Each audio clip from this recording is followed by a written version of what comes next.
Good afternoon, ladies and gentlemen.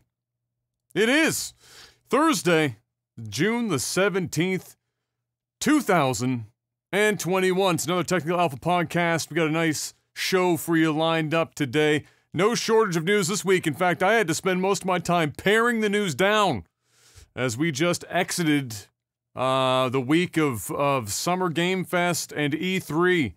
So obviously there was an absolute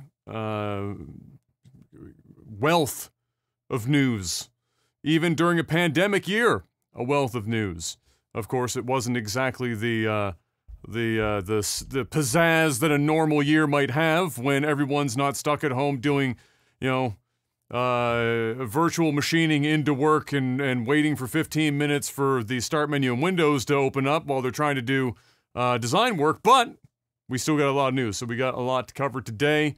But I basically pulled the highlights of the highlights. If you follow us on Life's a Glitch TV 2, which is the Patch Notes channel on YouTube, or if you're on the RSS feeds already, I did a recap of every show, I think, except for Nintendo and Razer.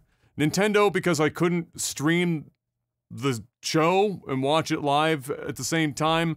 Nintendo, put out a release, I don't know, it was something like 15 minutes before the show went up, and they were like, hey, fuck everyone. And then Twitch said, okay, we just won't stream it at all either. So it was a bit of a gong show, but I do have notes in here for today's show that didn't have, a specific little thing all for its own. But before we get to the hot damn! Bro, where did you get the hot water tank size water bottle? Look at the size of oh my, Why she was thinking of you. So what do the words say? Drink water, you cuck. Stop being dehydrated, you bitch. Yeah. It says, good morning, do it for yourself, keep going, drink more, tons of energy, no excuses, almost there. Yay, you did it. So on a scale of good morning to yay, you did it, where are we at right now? No excuses?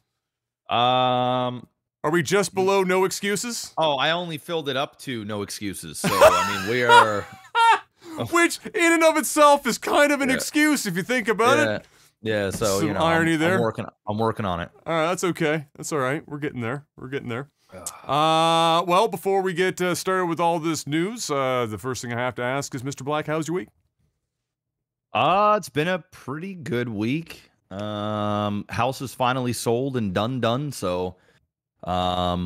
that headache is behind me. All of the flooding and the hard work and the fucking late nights kind of all paid off. So wonderful. Yeah, that worked out. That worked out splendidly. So that part is done. I got a PS5 today. It happened. I saw that. Yes. Got it from a guy. He actually had two of them. I almost bought both. Got it for $800, so I paid nice. like $80 more than what it is in store. It's the disc one. Yeah, that's not really any different. Yeah, so I was just like, it is. He actually lives right beside Micmac Mall, and apparently they had a small shipment go in, and him and his roommate or whatever both went in and lined up and bought one. And they were just they already had one, so. I guess they undercut everybody else. Like most of them that you see that are for sale are between $950 and $1,000. Like if you're trying to buy one on, that's lucky. Yeah, like there are $1,200. eBay's like $1,200 and $1,300. Yeah. So yeah, he still has another one. I almost bought both. But I was like, I'm not gonna be that guy. Somebody else is, and he's selling it at $800, which is very reasonable. That's crazy. Yeah. So Canadian scalpers. Selling it at after-tax prices. Pretty close to it. They're what? I think taxes in are like $730 something, $720, $730 Canadian. So it's the disc one, so that's a bit more expensive. Which is the one I wanted anyway, because I have it in the media room, so I want to be able to use Blu-rays and DVDs, if I ever watch movies. Yeah. So it just kind of worked out. I just couldn't say no to it. I was on Facebook. On the marketplace, looking for video games, and then I saw it at $800. I had to do a double take. I'm like, is that? And it's brand new. It wasn't sealed, or it was sealed. So when I got it, I went into my trunk, I opened it up, I made sure like it was legit. Yeah. And then gave him the money, and Hot damn. Came home. Yeah. So anyway, I got a PS5. It's all set up. And other than that, it's been the same old same. Signed on to an agency. So I saw that as happened. well. That Congratulations. Thank When's the first studio album? Oh, I don't know. So basically, I basically signed on to an agency, a pretty big one. They're doing an esports division, which is more in line of Twitch, you know, more of a Twitch, Facebook gaming, whatever thing. They actually reached out several months ago, and I just kind of held off while I was doing the renovations and everything. It was just too much. And then we had a good meeting, and they have a lot of big celebrities and big names under a different division of them, so like they're the real deal. And so, you know, I was like, I think it's time. I'm tired of going out and finding all my own deals and doing the meetings and stuff. I'd rather just make the content at this point. So they're gonna basically help me get brand deals, might even help us here on the podcast. Wonderful. All that stuff. So yeah, that happened. And yeah, I might end up joining an actual record label at some point, and for the sole purpose of trying to get a song in GTA 6. That is the dream. So we'll see. It's a pipe dream, but we'll see. We will see. Good news. You've got lots of time before GTA 6 comes out. So exactly. You got some leeway there with your time. So how was your first your 2.5 G shot? How'd that go? Oh yeah, I got that done too. Got that done yesterday. Went good. My arm is sore as fuck today. Yeah, that happens. Just right in the area where I got the shot. It was pretty sore, like almost instantly. Like like an hour later, my shit was sore, and I was like, okay. I had a bit of a headache last night, so I only streamed like 6 hours. I could start to feel a bit of a headache coming on, so I was like, you know what, I'm just gonna drink water and lay down. So that's what I did. Felt fine, no fever or anything like that, and then had a really shitty night's sleep because I sleep on this side. Oh, and so get fucked. I slept on my back last night, but just naturally in my sleep, I just turn. And every time up? I did, I just wake myself up because the arm is sore, right? So, you know, I woke up at 3, then I woke up at 5, stayed up for like an hour and a half, fell back asleep, woke up at 7, went back to sleep. You know, it was just nonstop. And then, so yeah, it was kind of a shitty night. But other than that, I feel fine today. Like, just my arm is sore. That's it. Like, yeah, the second shot's the one that comes for your life. The first shot's just getting punched in the arm. The second one's the one that apparently comes for you. But that's wonderful. Kayla and I both got it done yesterday. So yes, that's true, bro. Yeah, you had yours stacked. Yeah. And good to go. Yeah, I'm still waiting. They'll have. Oh, geez, where are they now? May something. So they've got another probably 3 rounds of rescheduling before I'll get to my reschedule. So hopefully what that means is I won't be getting my second shot in September. It will be mid-August instead. Because they're moving everyone back from 105 days to 77 days. And so, yeah, like, for example, Mom just rescheduled hers, and hers is like fucking next Tuesday. Which is like crazy quick, and then Dad's is only like, I think, a few days after that. So having both of them doubled, I'm gonna sigh. I'm just a deep breath in and out, and Nana's at her first. I have no idea when her second one's gonna be done, but between Nana having 1, Mom and Dad having 2, and then my Uncle John just got his second, John will be able to finally come see his mother again.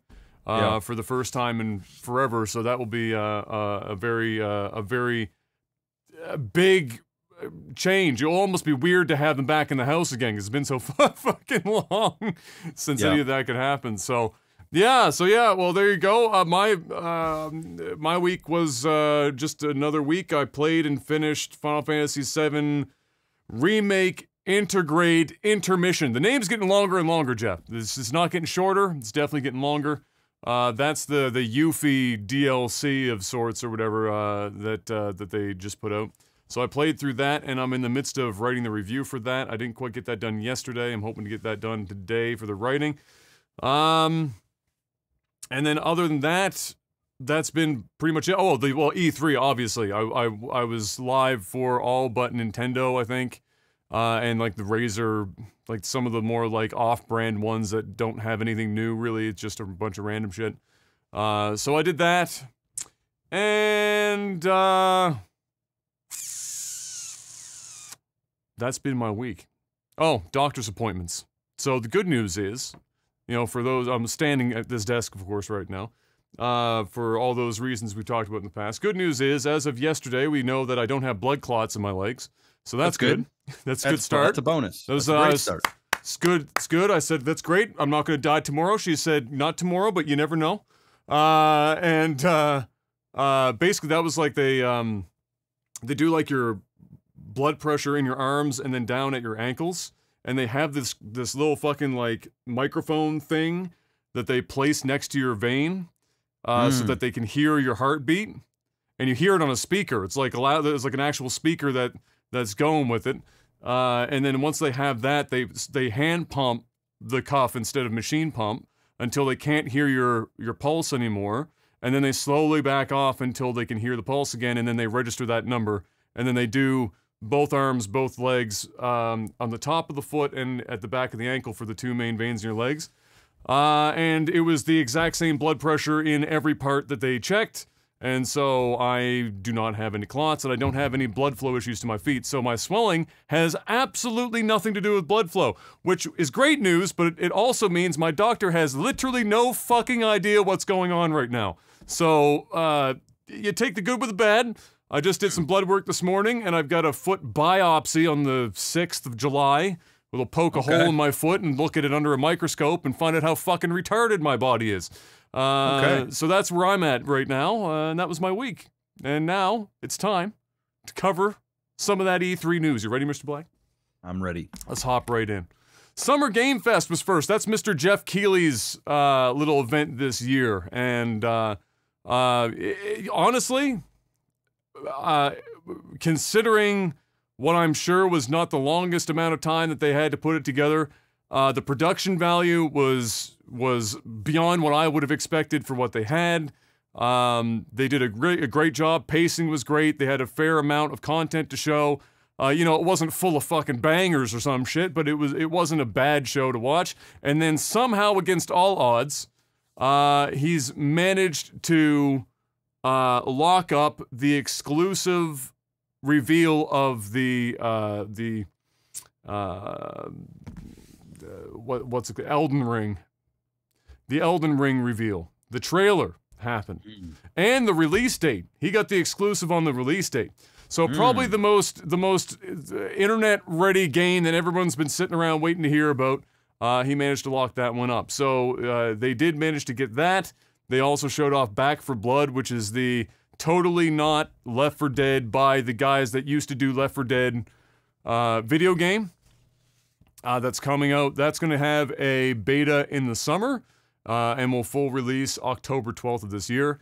And then they also had a little section where it was like Netflix showing off some of the shows that they had coming up, much of which were video game related. Two of them that I have noted here are Cuphead, which is like no-brainer for a fucking series. If you're going to do a video game series, a cartoon, why not Cuphead? And then Splinter Cell, which I think is being directed or something by one of the guys that headed up John Wick. And so, further proving that Ubisoft will put Sam Fisher in literally fucking anything as long as it's not a new Splinter Cell game. Anywhere, anytime. I tweeted out that there will be a Broadway fucking musical called Splinter Cell, the video game, before there's an actual Splinter Cell, the video game, on a console or PC to play. Starring Sam Fisher. I wonder who plays Sam Fisher. It's got to be like an everyman action star, but you can't give it to Jason Statham because Sam Fisher ain't bald, so you can't unless you're giving him a wig. I don't know, man. I don't think it would be anybody big. I think it would be like, who's the guy that did the Assassin's Creed movie again? That was Michael Fassbender. I think. He might not be the worst pick in the world for that. Yeah, I think I don't even know if they get somebody that big. I think it'll be like, I don't know, like a B. Like I think it would be like a Gerard Butler type big name. Okay. Like that type of name. All right. Is Michael Fassbender really that much further ahead of Gerard Butler at this point? In terms of acting and well, prestige, acting, yes. Yeah, okay, yes. yeah. Significantly so. Significantly so.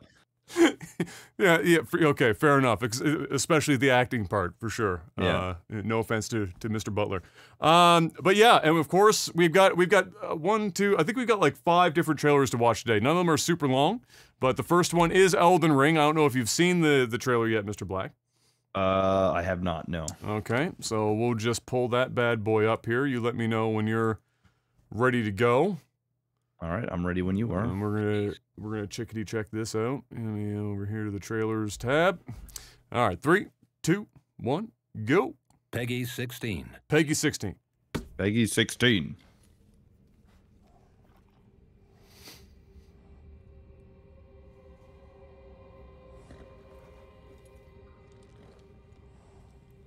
So right off the rip, the first thing I thought of is, holy shit, are we getting a Dark Souls game with a horse? Are we gonna go horse riding? Will soon return,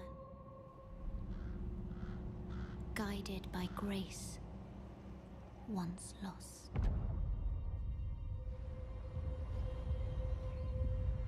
The Golden Order is broken to its core.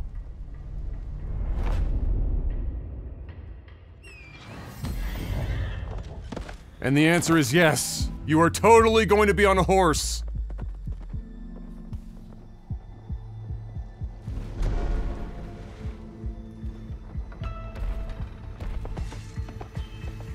And apparently doing combat on a horse. Tarnished. In search of the Elden Ring. Emboldened by the flame of ambition. Someone must extinguish thy flame.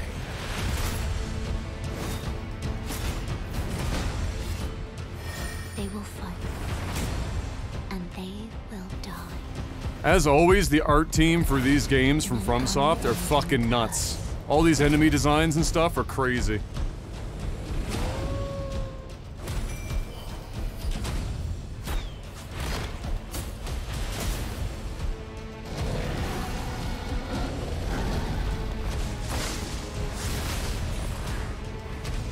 That dragon just catch a bolt of lightning? Or Lord, to be born. Oh, get fucked. Well, a lowly tarnished, playing as a lord. I command thee now.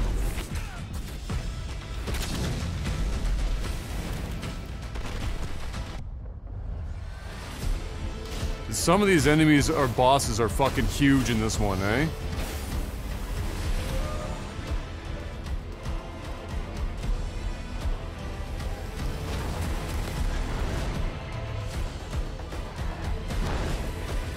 Brandish the Elden Ring. For all of us.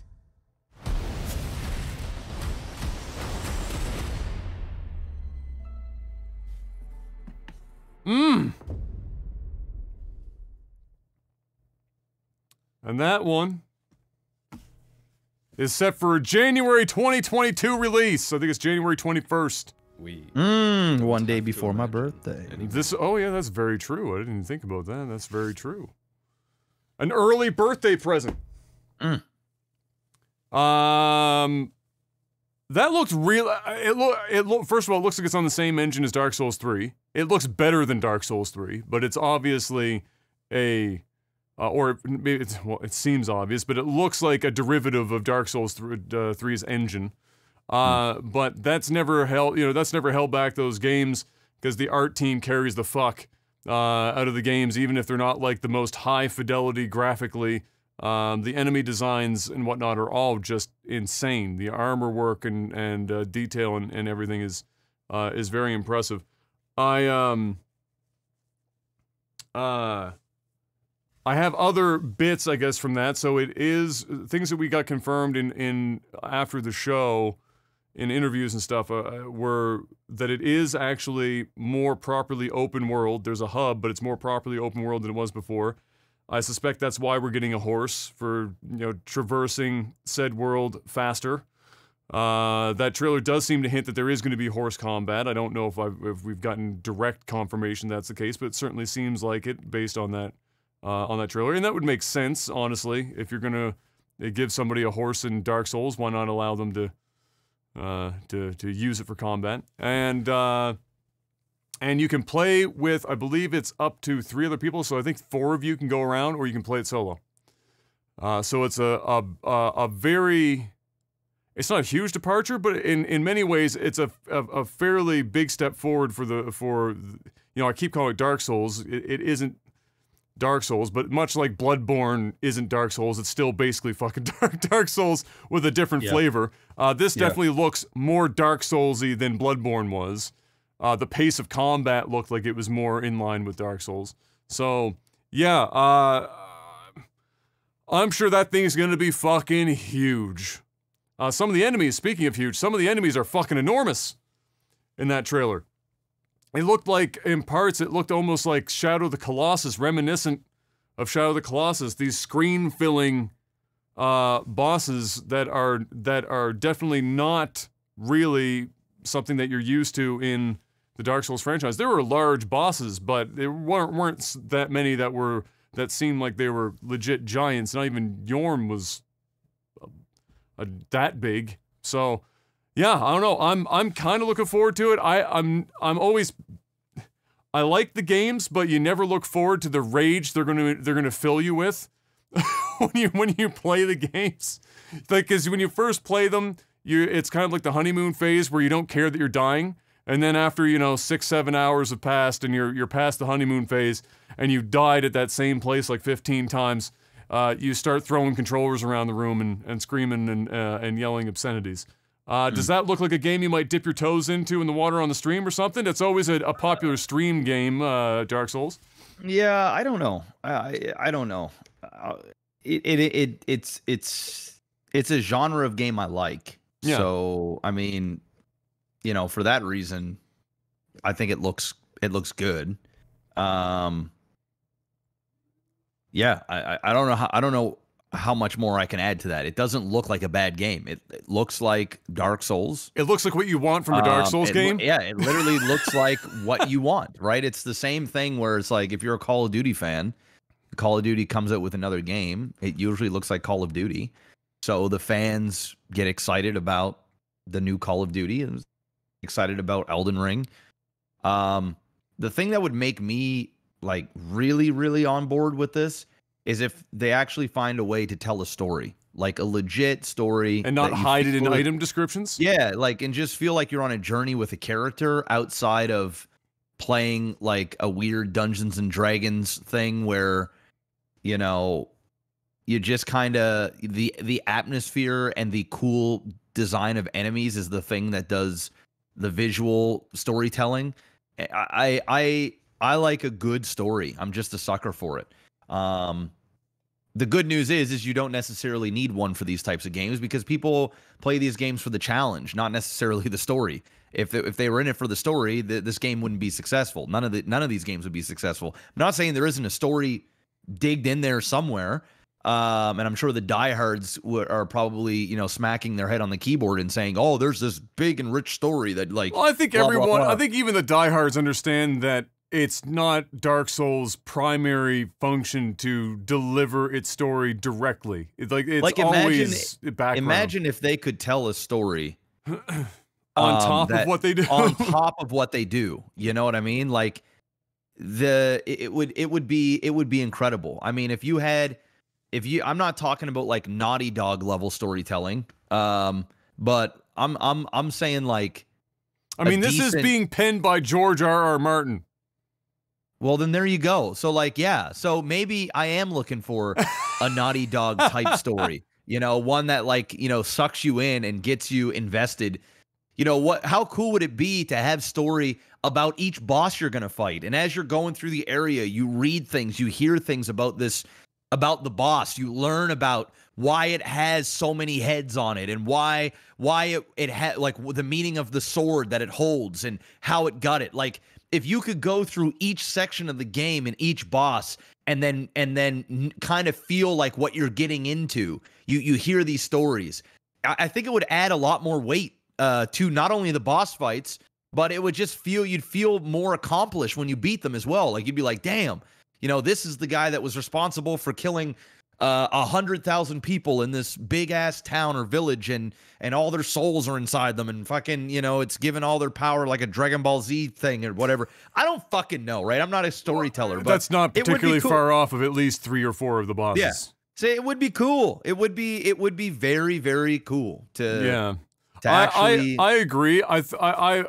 And you know, Dark Souls 3 got closer to that than 1 and 2 did, where 1 was basically, there is loosely some lore here, but you have to have every item in the game, and then you write down the description of every item in the game, and then you play the worst game of ad-lib ever, and try and string them all together to loosely form the narrative of various characters and places and bosses and whatnot.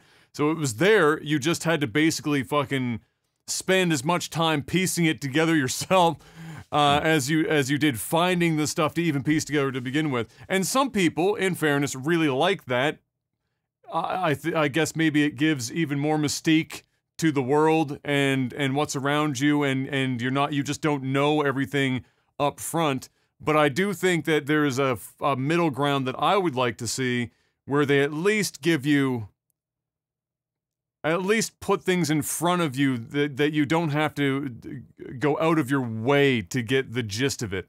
Let me at least get the gist of it, and if I want more than that, then sure, hide some shit in some fucking places or whatever. But give me, like, the gist of it, and don't just make it like cryptic fucking monologues by soft-spoken lady next to a bonfire to try and piece it together. So anyway, yeah, it looks good. It looks good, and it's a big open world. That's the thing I'm interested in most, is that they're saying it's a big open world experience. That's a major departure from what they currently have been doing. So we'll see. Apparently, well, we'll see more probably before it comes out, but otherwise, January 2022. That was it for the Summer Game Fest as far as the highlights. Again, I have more specific stuff over on the Clips channel on YouTube, Life's a Glitch TV too. So if you want, like, more of a breakdown of everything that were on the shows, then those are there. Next up, we had the Ubisoft event, which really I can distill down to Far Cry. It's a video game, and there's a 6th one coming. More than that, you showed off that there's, the season pass. One of the season passes, or the season pass, comes with a kind of a side playable piece of content where you play as the villains that came before. So Voss and Pagan and the other bad guys that you've been up against in games previous, since I guess Far Cry 3. And you're kind of in the minds of these guys going through things is what it looked like. And then also you're getting some version of Far Cry 3 Blood Dragon in that season pass as well, which is a game in and of itself, more or less. So, yeah, I mean, as Mark said, one of the takeaways I had from Far Cry 6 is that in the trailer that they showed, or the content that they showed, is that they're leaning harder than I think I've ever seen them lean into the over-the-top crazy shit of Far Cry, as far as, like, what weapons you can use and how you can use them and what the world, what elements in the world you can use for combat is just batshit crazy. There's literally what I coined as the battle cock. There's a rooster that is the size of like a fucking bulldog, and it's got a spiked collar around its neck, and you can literally just throw this fucking battle cock at people, and this thing takes people out the game. Far Cry 6. The only thing I need to know that I don't know yet is, do you burn down a field full of drugs with a flamethrower while listening to licensed music like we have in the last, like, I don't know, 3 games now? Otherwise, Far Cry 6 coming soon.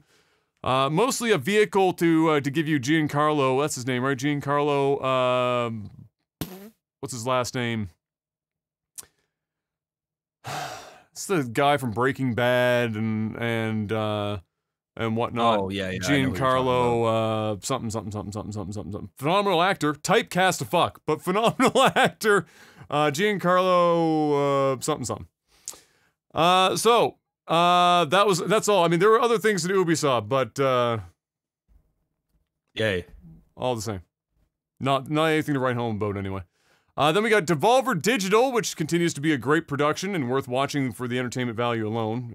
It wasn't all that long. I can't remember exactly, but definitely worth if you've watched Devolver Digital stuff in the last couple of years. They've been doing parodies of the industry in skit form while weaving in the games underneath of their brand, trailers and whatnot in between. And it's done super well, and they've had a narrative across all of the shows that they continue this narrative year on year, including this year. And so definitely go watch it if you have the time. It's quite funny. The highlight of that one, though, there was a couple of good ones, but the one that I'm going to point out is called Trek to Yomi. It's kind of an artsy, side-scrolling samurai action game. It's coming in 2022. And I think that's the one that's probably going to gain the most traction. I know that was the one that I saw most people talking about on social media after the show. Seems to be the one that stood out to people the most. And for good reason. It definitely looks like it has some promise. And samurais, they're popular right now. Very hot right now. Lots of samurai action. Following that, we had the big one. This was on Sunday, so this was the, what was that, 2 days after, I guess, the previous?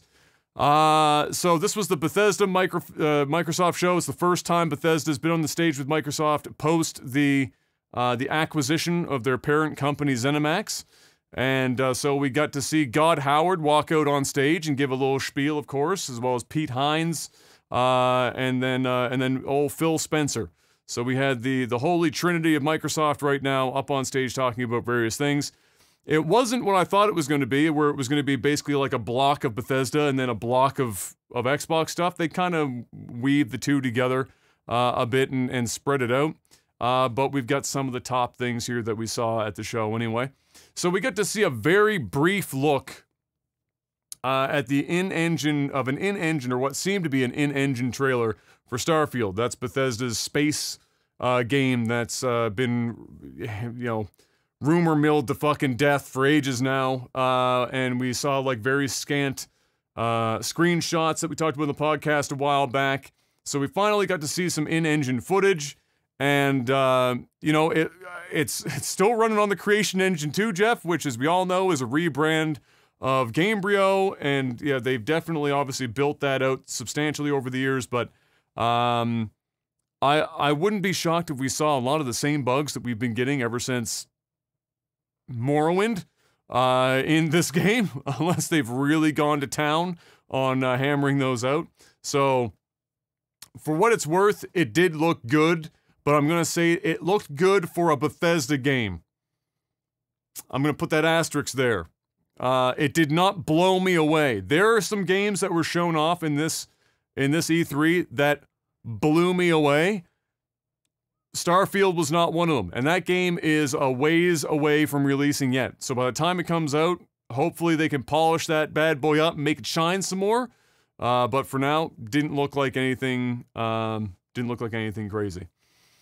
All the same, I'm interested because it's the first new IP from Bethesda in over 15 years. So we're getting something new. We should just support them in making new shit, please. I'm not saying that you go buy the game, just, give Todd Howard a slap on the back. The poor bastard didn't even have his leather bomber jacket on, Jeff. They stole it from him. He's got to earn it back. I'm pretty sure Phil Spencer has it in his closet, and he told him that he'll get it back after he makes a good video game. I'm pretty sure that's where they're at with that right now. So after that, we got Sea of Thieves, which is quietly kind of in the background doing really well. Like, there's quite a sizable community that plays Sea of Thieves, and it's actually got a pretty dedicated community on Twitch as well. Some major names. I still think Summit plays a substantial amount of it once in a while, amongst others. But all the same, even off Twitch, just, you know, not everything is Twitch bound. Very popular game for sure, and it's getting a. I don't want to say it's an unlikely combo because it's like the most likely if you were to write it on paper. It's the one that makes the most sense. But I also didn't expect to see it. So Sea of Thieves is getting a crossover with Pirates of the Caribbean, including, and this is the one that really blew my fucking tits off, Johnny Depp reprising his role as Jack Sparrow. That is something that I didn't think I was going to see. Video game form, TV form, movie form, any form outside of the movies he's already done. I didn't expect any of that. And this isn't, they didn't take sound bites from the movies and like plug them into the game. This is entirely new. This whole piece of content is quite expansive. It includes more than just Johnny. There's a couple of characters from the films that have reprised their roles, or actors have reprised their roles for this. And you know what? It looked pretty fucking good. And the writing was great, and it looked fun. Pirates is fun for me. I love watching the Pirates movies. And while I'm not like the world's biggest fan of Sea of Thieves, just from a game perspective, it looked really fucking good. And it was like, on paper, I can't even think of another property that would make sense beyond Pirates of the Caribbean for them to do a crossover with. But they did it. And so we're getting it. And my personal hope is that if Disney is dipping their toes in the water with him doing that, then they'll consider putting him back on a screen somewhere as Jack Sparrow, because fuck me if they try and replace that man as Jack Sparrow, it's going to be abysmal. Is it possible to replace him? I think they just need to let the property die. They're obviously not. Well, they're not going to do that. Yeah. That's not going to happen. I don't see Johnny Depp being the face of Pirates anymore. I'm just gonna hold on to hope because I've got nothing else in life, Jeff. I have to hold on. Hold on. It's not gonna happen. Then we got Battlefield 2042 gameplay. So Microsoft was where we got that gameplay. There was the trailer announcement the trailer game. No, it wasn't gameplay trailer. It was like a CG trailer. Did you catch that at any point after it launched last week? No. I did see the trailer that they showed at E3. Okay, so it was the gameplay one or the gameplay one. Okay, so you saw the gameplay one. So we don't have to rewatch it then, if that's the case. Yeah, they did that, and then Microsoft got got in first and said, all right, we're gonna show off the gameplay. So they did, and you know what? It looked pretty good. It looked like Battlefield. Which, you know, it looked like Battlefield with grappling guns. Everyone's putting a grappling gun in their game now. That's a very in mechanic. What really fucking blew my mind, no pun intended, was like the tornado shit at the end and how everything was interacting with the tornado. If that's actually how it's going to play out in game, if we're seeing people flying helicopters but they're still in the helicopter and that bitch is getting whipped around by a fucking tornado, and people are also caught up in that shit in the midst of a game, that's just wild. That's dope. Nobody ever done that shit before. That's gonna be crazy. And then, of course, when you consider how much destruction the Battlefield engines tend to allow for, and how much they're likely going to try and double down on that for this release, because it's purely multiplayer. There is no single player. This is a full-priced game. 70 US, probably 80 Canadian or some shit. No single player. They're going all in on multiplayer. And it also has battle passes that you pay for as well. So they must be astronomically confident in their ability to put together a very compelling multiplayer experience. And really, I like that they're doing this because if they fail, it's just done. There's not going to be any questions anymore. If you're going to go in as DICE, which for years were known as near the top, if not some of the kings of multiplayer shooters for developers, and then you're going to say, okay, this is your last shot, we're going to do multiplayer only, absolutely zero single player. You don't have to think about single player at all. All you have to focus on is making the most fucking dope Battlefield multiplayer experience of all time, where you have brand new hardware to work with and only just scale down so that the 4 people that are dumb enough to play this shit on the Xbox One or the PS4 can do that, but otherwise just go fucking nuts. If they can't pull it off and they're going to charge full price for a multiplayer only game, they're done. Battlefield will be done. People are just like, so few people will give a fuck about Battlefield after that. It'll be over. But if they do it, if they hit a home run, well, they're back in the fucking game. You can convince people to spend $80 on a multiplayer only game that also has paid for battle passes.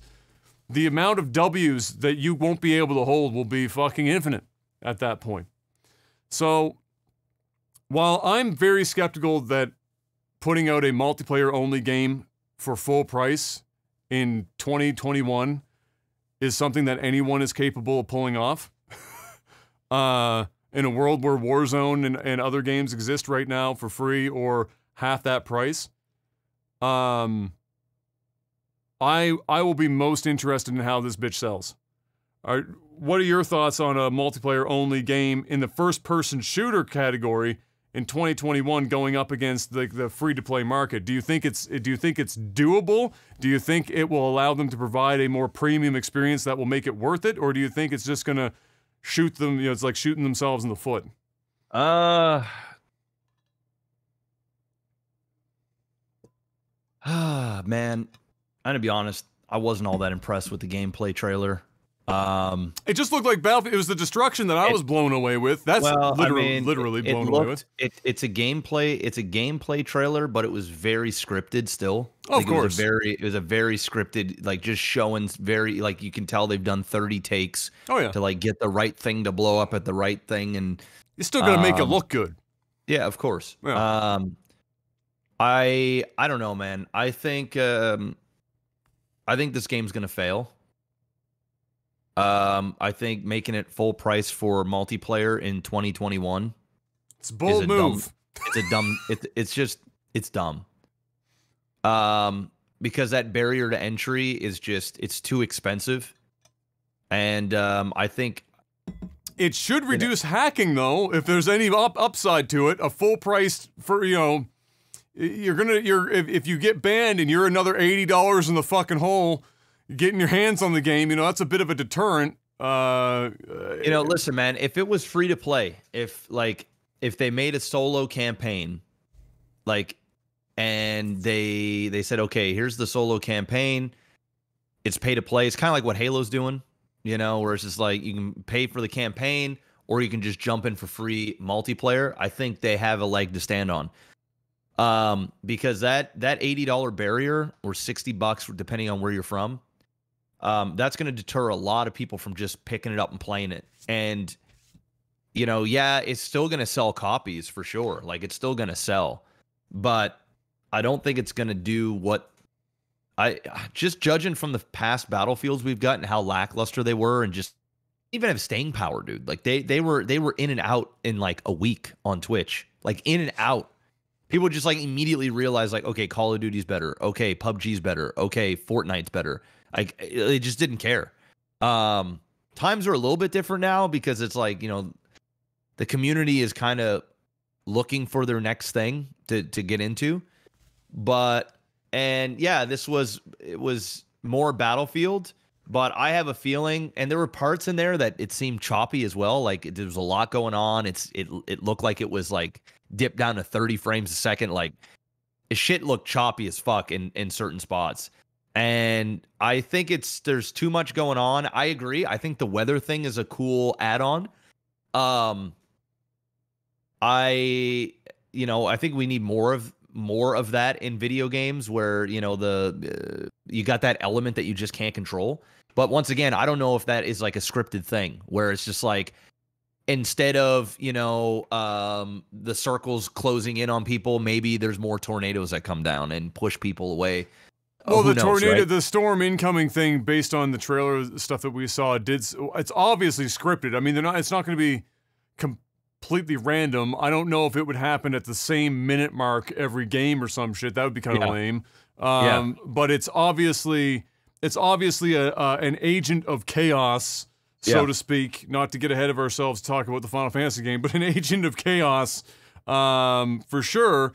And I agree. It's also, you know, the circle in BRs is more or less to force people closer and closer together because of the size of the maps and the number of players playing the game. So it's not really serving the same purpose. But what it does do is it changes for lack of a better word, it changes the battlefield, right? Yeah. So you can't just rely on the same tactic for the entire match when a fucking big ass tornado shows up.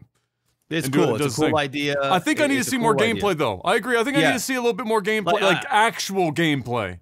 Listen, man. I have like a little kid inside me that gets a little giggity when I see Battlefield. Yeah. But I have to check that kid because I've been burned so many times by Battlefield, and you know it's kind of like, you know, if a new Star Wars trailer came out, and you know part of you just wants to love it. You know, it's like, oh, okay, maybe this will be it. And then you realize, like, it's likely not going to be it. It's just going to be more Star Wars and what they've done to it. And it's like sort of what they've done to Battlefield. And the closest thing that I could say is this on how I feel about it. We'll see it when it comes out. I think that's what you have to treat it like, right? That is it. Because the last two have been so lackluster. Yeah. Like 4 was the last, in my opinion, 4 was the last true amazing Battlefield. 5 missed the mark a bit, and then everything after 5 was in a different fucking universe of dog shit. Just lost their way. It's going to be these things where it's just like, you know what? Yeah, there's some cool concepts in here, but guys, remember, this is Battlefield. You know, how well are the vehicles going to be balanced? There's a lot of fucking shit going on in there. I can see this game being a fucking mess. Just so much going on. Nothing's balanced correctly. I'm okay with a lot going on. A lot of that depends on the map design, which is why Battlefield 4 was so good. There was still a lot going on in Battlefield 4, you know, because Battlefield 4 was still destruction heavy, but the map design is really the thing that makes and breaks arguably any first-person shooter competitively online. Like any shooter, the map is basically 80% of it. The shooting can even be kind of dog shit as long as the fucking map design is pretty good. So yeah, but we definitely need to see more. I need to see more gameplay. And we will. I need to play it. I need to or see a streamer play this game, and before I make a decision if I'd ever buy it, because as of right now, there's not a chance in fuck I'm spending $80 to play Battlefield. It's just not happening. If it was free to play, downloading first day, I'm going to try it out. Yeah. But now that it's a full price game, it's not that I can't afford to buy it. I just refuse to give them my money. This shit better be fucking good. Because you're in a market where everything is free to play. Like even AAA titles for battle royales and these online things is all free to play. The fact that you're putting a paywall and there isn't a single solo campaign at all, like there's no story. Oh man, this shit better do things. Which is kind of funny if you think about it, because I mean the campaigns were never like more than 4 fucking 5 hours long. Same with Call of Duty. Nobody's buying Battlefield or old COD games for the solo campaign. Everyone's gonna dump 500 hours into multiplayer. Of course, but with COD, they did have solid campaigns, and like, yeah, you know that it was gonna be a 4 to 10 hour experience, but they were good. You just felt better about it. Like you buy the game, yeah, you spend 95%. Well, yeah, that's just it. There's a part of your brain that goes, it's okay that I'm spending this much on a game that the campaign's only that short, because at least it's there. Like this is like the first time where they're most shooters, whatever, if they don't have a campaign, you're buying them for like $49, $39. Yeah. I don't think I can think of another game that's been multiplayer only, full fucking price, right off the rip. That's a very steep thing. Godspeed, and they don't even have a good track record. So no, I think Halo's doing it right. In terms of their attack on it. Battlefield, I sense a disaster, my dude. And not just a tornado. Yeah, no, I sense it's not gonna be good. After that, speaking of it's not good, Bethesda, for whatever fucking reason, is committing so hard to Fallout 76, they're committing content well into 2022. Just let it die, man. It has to be making the money, right? Obviously. Well, yeah. For them to continue that deep into 2022, there have to be enough insane people Well, I think now also it's all part of their Xbox Pass shit, right? So I think like it's turning into a Netflix thing where they're willing to dump fuckloads of money. You know what's funny? You want a funny into stat? Projects. It's the top, if it's not the top, it's in the top 3 downloaded Game Pass games. There you go, right? So I guarantee you, dude, they're taking a page out of Netflix playbook, and they're just keeping people engaged. Because listen, if you play Fallout 76 and you have a mediocre time, which is probably what you're going to have, right? I know we're very pessimistic about Fallout 76 and we laugh about the memes. I mean, rightfully so. Yeah, and rightfully so. But I'm sure if the majority of people that play this game probably enjoy it to a degree, like there are some redeeming qualities. If not, why in the fuck would it have so many downloads and people continue to play it? So like, obviously, as a casual, it seems like it's probably an okay time at best, or at worst, I should say, like an okay time.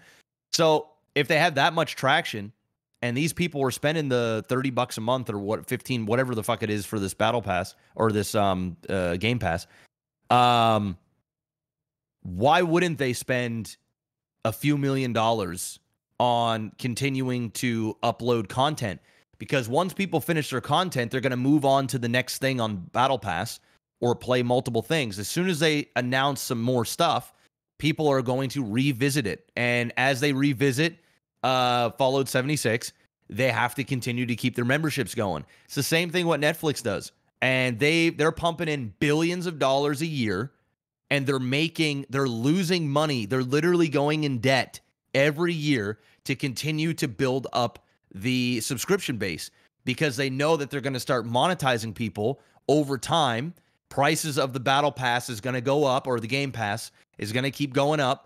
More content's going to go. They're going to find out ways to extract more money from you. I wouldn't be surprised if they start adding in ads in these things. Once they get an even bigger thing going on here, they're going to completely monetize this whole infrastructure. And right now, they're just throwing money into it, and it's working. It's literally working.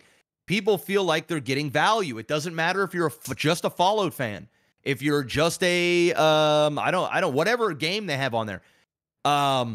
You're as a fan, like I could buy this Game Pass today and feel like I'm getting my money's worth day one, and I'll feel like I'm getting my money's worth next month, especially if they keep updating games and adding content and throwing in new games on top of that. How do you not subscribe to this thing? So why not? It seems like a good investment for them. It just does. I am mind fucked that enough people downloaded Fallout 76 for them to continue making. It really is indicative of just, the fact so let's assume that the game is even passable right now. It was obviously and shown to be categorically fucking broken in every conceivable way at launch and for the longest time afterwards. Like, unplayable. Literally unplayable. Yep. And they borderline got sued for, like, the collector's edition shit and everything else that happened around it. And I urge anyone that hasn't already seen it, go watch the Internet Historian's recap of Fallout 76. It will blow... If you haven't seen it, you'll laugh your ass off, and it will also blow your fucking mind. So the fact that there's so many people that have stuck around or have gotten into it, obviously a lot of people are only getting into it because they're not paying for it because they have Game Pass. Yep. It's very indicative that enough people stuck with it, despite it being so shit, how much people put value in certain game series. And Fallout is obviously one of those series. Yep. If Fallout 76 can be successful, literally any video game should think to themselves they can be successful, but that's not the case. Look at what happened to Cyberpunk. It's the name, man. Look it's the name. Look at Cyberpunk 2077 came from CD Projekt Red. Yeah. That couldn't do anything wrong. The world sucking these guys' dicks on a daily basis about Witcher and all of the great things they did with The Witcher. And then Cyberpunk, the most hype fucking game of all time, far surpassing what No Man's Sky had back in the fucking day, comes out, and it's so fucking broken and busted and shittier than anyone ever thought, which is not really any different from Fallout 76, except Fallout 76 had far less expectations. People stuck with Fallout 76. Dude, Cyberpunk died. It went into a hole and died. Yeah, but it didn't have a franchise, right?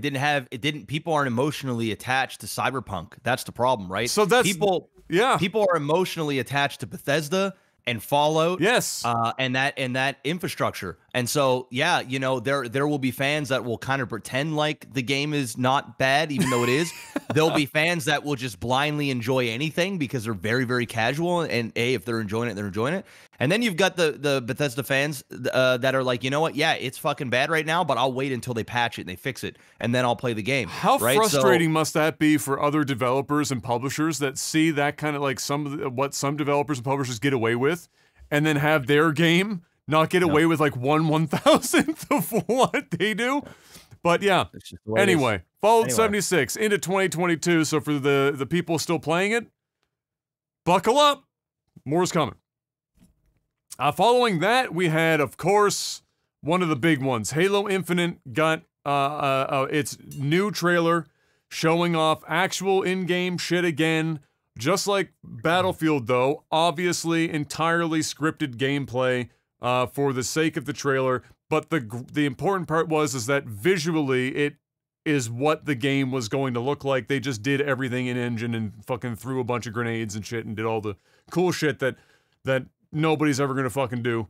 They did make a very specific call out though to the classic throw a plasma grenade behind a weapon and blow it towards you to fuck on somebody, which, you know, 5 people on Earth have ever actually pulled off, and they're mostly professionals, but it's a cool idea, and it was always fun to watch professionals pull that shit off when it did work. You said that you saw it. I did, you? Did you watch it? All right, so we don't have to watch it here. I mean, we can watch it again. We can watch it again? All right, let's watch it again to refresh our memories here, and then we'll give a little breakdown on this, because this is obviously, for Microsoft and for Halo, this second showing is obviously, arguably more important than any other content that will come after this. Because if they didn't nail this one, people's interest level would have just fucking evaporated, right? So this was their shot. So let me get this trailers page up here. All right, you ready? 3, 2, 1, go. A new day is upon us. A new generation built to fight. Together, we are unstoppable. Are you ready? So the first thing that I felt when I saw this opening, compared to the last one, is that this feels like Halo, where the last trailer we saw felt nothing like Halo.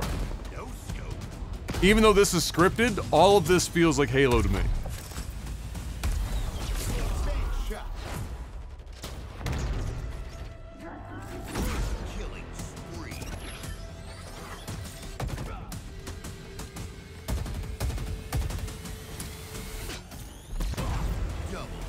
Got salty as fuck. Hello, let's do some damage.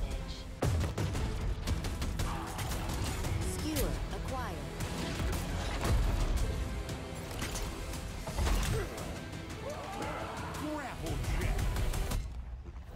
Claim the enemy flag. And just visually in general, this was kind of the map that we saw in that first trailer. This is them saying, hey guys, we know it looked like doo-doo butter the first time around, but we polished the doo-doo butter up a bit for the second one.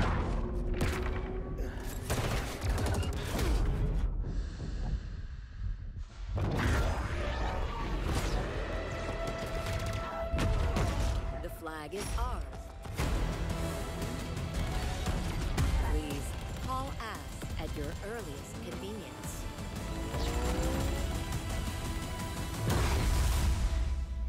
That last, I really like that last shot. The fucking guy with the flag on the side of the warthog. That's a very iconic look. Now, show me what you can do. There it is. The call out. You do feel like an absolute god when you pull that shit off in a Halo match, though, I'm not gonna lie. Not that I've personally ever been able to do it. I have tried. I've never actually made it work. But I made an attempt.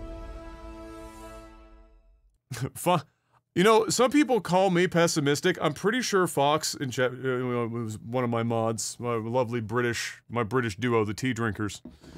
He might actually be the most bitter and fucking jaded person I think I know. And he's only like 24.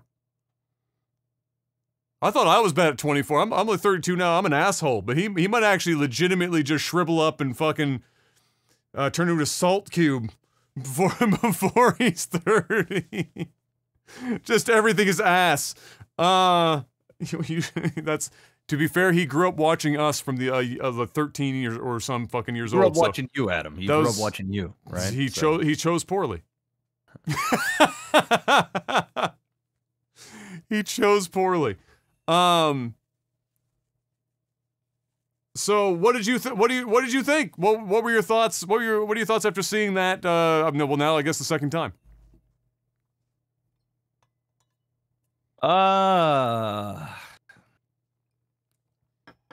think it's the best showing Halo can do right now. I think they got to win here. You're calling it a dub? If I'm just being honest, right? Is it a lowercase dub or is it an uppercase dub? I think it's an uppercase dub. I think they showed up because what they showed before was asinine. That was an uppercase L. It was so bad it hurt my soul, along with everybody else's. And I think they came with this specific trailer, showing everybody, hey, it doesn't look like ass. It feels like Halo. I think some of the sound effects they use probably aren't in the game. Which one specifically? There was just a few like the stuff that go along with the trailer music. Like I feel like that really added to It was they do it in the movies. It's the same thing. It's the gunfire to the you know. Like it was a cool trailer. It was a cool in-game trailer. It was scripted, but you know, it's one of those things that like it showed you sort of the feel of what the game is. I like the fact it's free to play. So when something's free to play, right, you can't really bitch. Like, go and try it out. You got nothing to lose. You know, this isn't like Battlefield, right? This is a much better showing than Battlefield, in my opinion. And it's not saying that Battlefield did a bad showing. If they came out and said it's free to play, that's just a better showing. It's just a better showing, right? I think that would be a small dub, right? You know, part of me, once again, like Star Wars, Halo has a thing in my heart where, you know, part of me goes, but I've been burned before. I want this, but I've been burned before, and several times. So, you know, at the end of the day, I'm going to say this again. I know it's kind of cheating, but we'll see. I mean, what more? Like, this is the absolute. If I had to show off Halo, what more could I ask for as a fan? You know, what more could I ask for? I can't think of, I wish they would have done this or showed that. They showed everything they need to show. They showed Halo. And they got a new vehicle in there. They obviously got like some other new mechanics they're showing off with the grappling hook, the ability to grapple flying vehicles to get rid of people out of them so they can't just, you know, forever running around in a fucking Banshee, or unless you got a rocket launcher or some shit. You know what I noticed, or what I really liked, was, you know, you always, since they started doing it, customizing your Spartan was always fun for me. I liked making, you know, my Spartan look different from the other Spartans in the game. Halo 3 was probably the one that really started to heavily invest in that as a thing in the multiplayer. And the Spartans they showed off were obviously very, well, they varied a lot. They were substantially different from one another, but they still looked like Spartans. Halo 5 tried to do that, and it looked nothing like a fucking Spartan. It looked like some B-rated sci-fi action shit.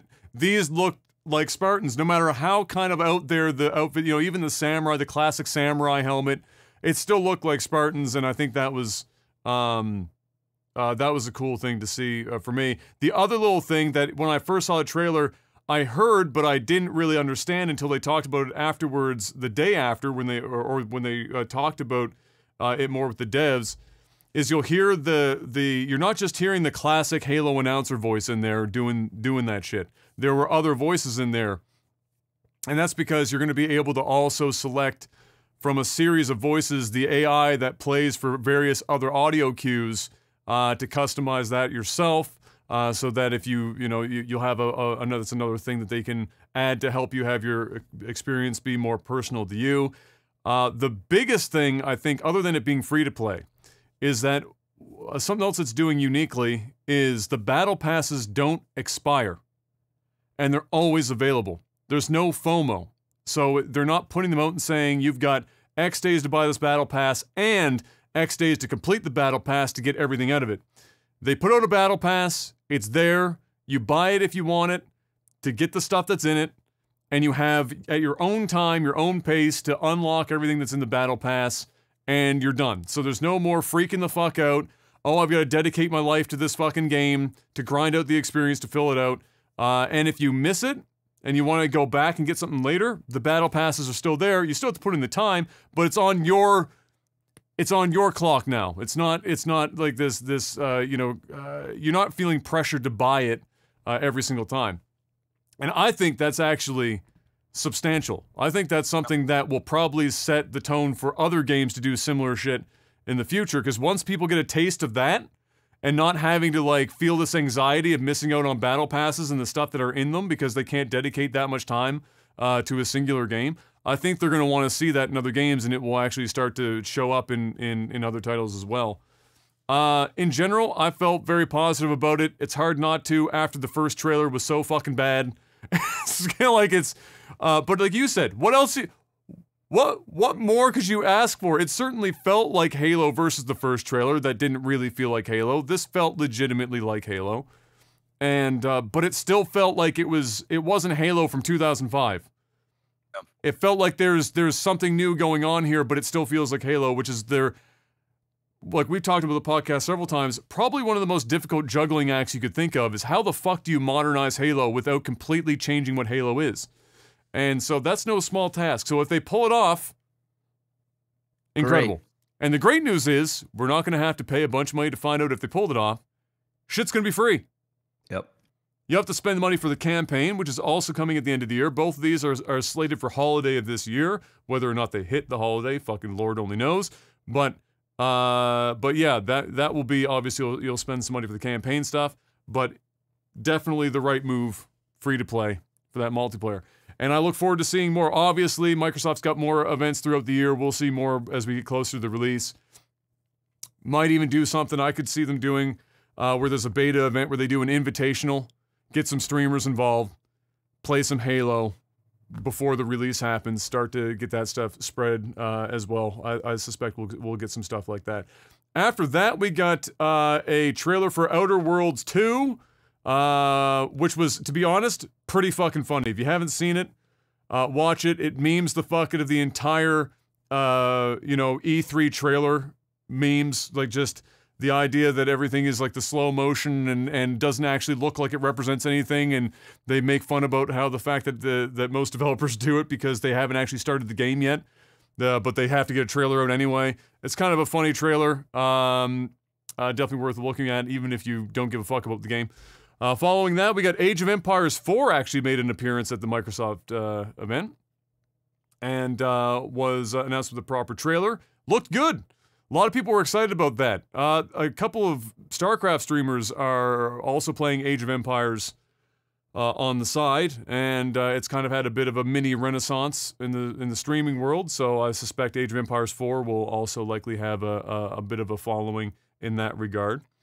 Then we got the big one for me. I came thrice, and so did most of Twitter, honestly. Forza Horizon 5 got announced, and I wasn't expecting to see Forza Horizon. I was expecting to see Forza Motorsport, but apparently they're really reworking Motorsport after kind of shitting the bed on the last two. But at the same time, Playground Games over here have been smashing it with Horizon, and they announced Horizon 5. Not only that, the shit's coming out this year, October, I think. sometime. No, sorry, November 9th. So that's the release coming up for that. It looks arguably better than any video game I've ever seen. And I'm not even fucking with you. It might actually be the best looking video game ever fucking made. And what really got me excited about that is that those are the guys that are working on the next Fable game. You know, these guys have become, over time, Microsoft's most consistent, high-performing, in-house developer. And people were, you know, a little skeptical about, you know, why would you give the Forza Horizon guys Fable? But you take one look at this fucking video game, you're like, fuck it. The game could suck balls. If the world looks this good, who cares? It's kind of what it comes down to. Have you seen this? Have you seen this trailer, Mr. Black? I have. Okay. I almost watched everything. I'm impressed. I'm impressed. So, if you haven't seen that one, watch it, for God's sake. It will, if it doesn't impress you, you are incapable of being impressed as far as visuals go. It's happening in, Mexico, is where the game is being, is where the location of this Horizon Festival is. They worked with a lot of local artists and stuff as well, to kind of give life to some of the towns and whatnot that you'll be visiting in the game. And they used a whole host of very impressive mapping technology for textures and whatnot. But it really does look fucking wildly good. I'm completely impressed. I don't know.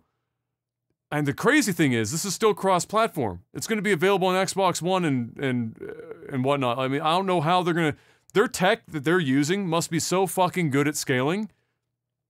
Because obviously what they showed was running on PC. There's no two ways around that. That shit wasn't running on a Series X or anything that... If it was, they would have been very specific about saying running on the Xbox Series X. That shit was running on a mammoth computer.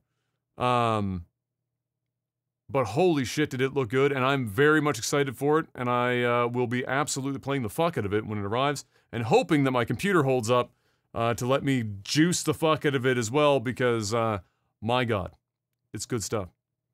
What did you think of that after having seen it? What did you think about how good it looked? Were you impressed when you saw it? Was it really kind of...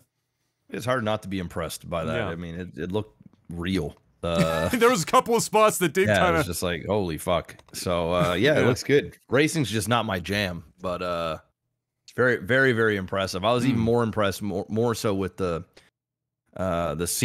scenery and stuff. Like the world, even more than the cars. Like the cars always look good, but the scenery, man, is just crazy. When they said we went out and filmed the sky in Mexico on a 24-hour clock with a 12K camera, I said, all right, well now you're just fucking showing off. Because that's what they're using for the skybox in the game. So the lighting looks so good because they went out with a 12K camera and just said, press record.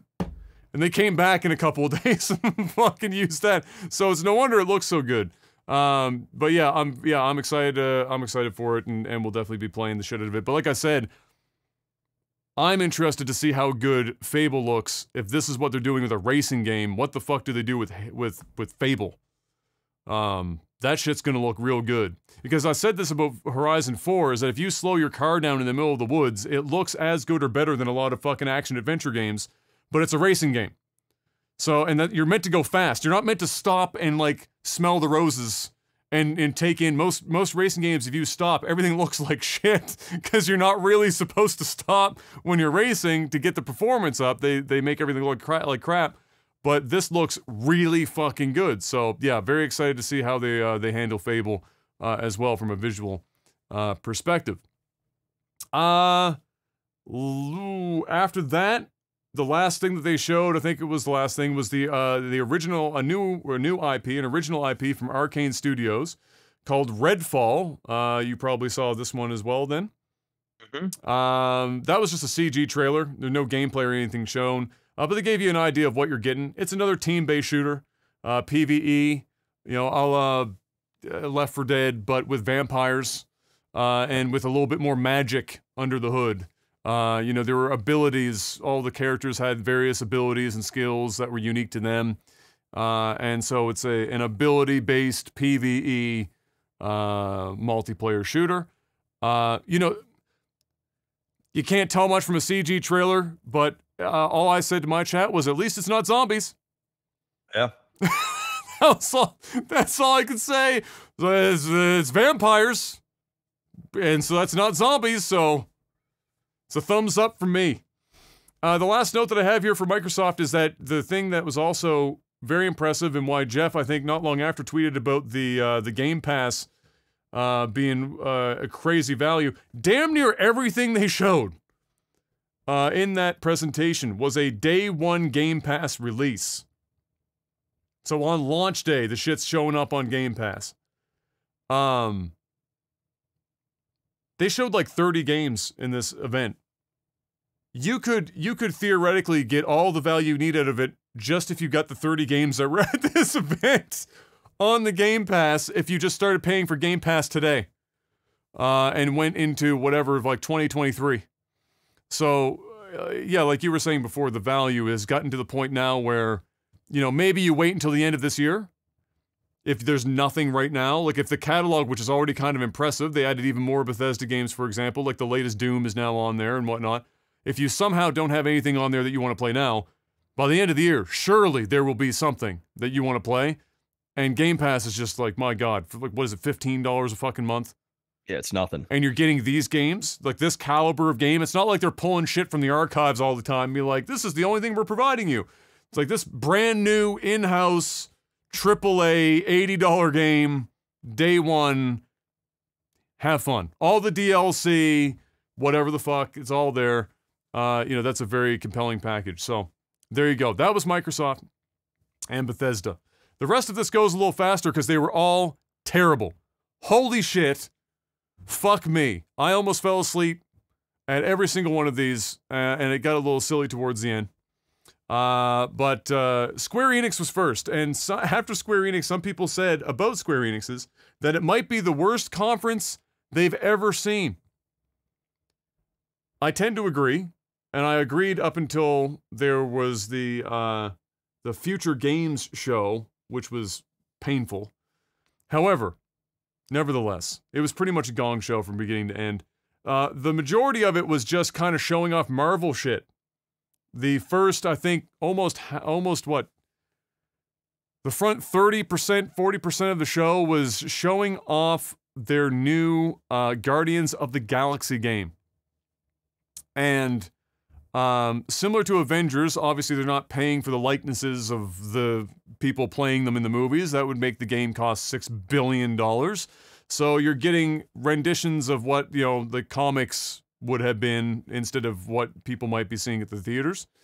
You know, all the character designs and stuff were all fine. They were good. You know, Star-Lord's was a bit douchey and pedestrian looking, but I think that was kind of intentional. All the same, you play as just Star-Lord, and then you control the other characters similar to other games that do that kind of deal. You're not using all of them individually.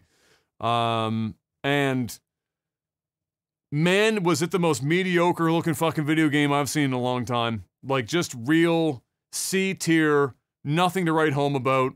The writing itself, I guess speaking of writing, was very much Guardians of the Galaxy. They did a good job of replicating the banter that you get in Guardians of the Galaxy. Beyond that, yikes! And it dominated this entire presentation. So everyone's like, oh, here comes the Final Fantasies, and then it was like, half an hour of Guardians of the Galaxy was not what people were necessarily expecting, but nevertheless. After that, we got, you know, there were one glimmer of hope in this whole thing was the very excellent looking Legend of Mana remake that we've seen before, but now we have a release date, June 24th. So a week from today, Legend of Mana remake is going to be dropping. So that was the nice little glimmer of hope. After that, we then finally got to see the first pieces of Team Ninja's Final Fantasy game revealed in a trailer. The demo dropped. I haven't got a chance to play it yet because for the first like 2 or 3 days, it was corrupted and nobody could play it, even if they downloaded it. Eventually, people did play it and said the gameplay wasn't all that bad, but it definitely didn't make the horrific writing and dialogue and everything else about the game any better. Did you see this trailer, Mr. Black? No, I didn't. Oh boy. I'm happy you said that because it's time. It's time to get your live reactions to what I can only describe as chaos. All right. All right. Let me just get on. Oh, look at these likes to dislike ratio. You already know where we're at. God, man. You already know. Here we go. Let me get this up here. You just get the PS5. It's time to check it out, Mr. Black. It's time to go. Baby. All right. In 3, 2, 1, go.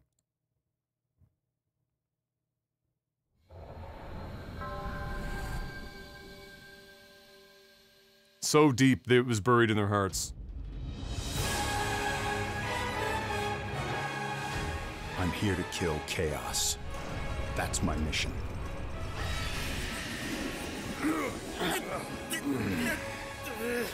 Looks like chaos has been waiting for us. You gonna make us go in there and find you? Guess we'll just show ourselves in. I only know one thing. I want to kill chaos. I need to. It's not a hope or a dream. It's like a hunger. Thirst. Move aside! You're dust! You sure chaos is here? Yeah, we can only squash monsters for so long. That guy's definitely black, by the way. This is the shrine of chaos. Wow. He's here. We just have to hunt him down. Feel the pain!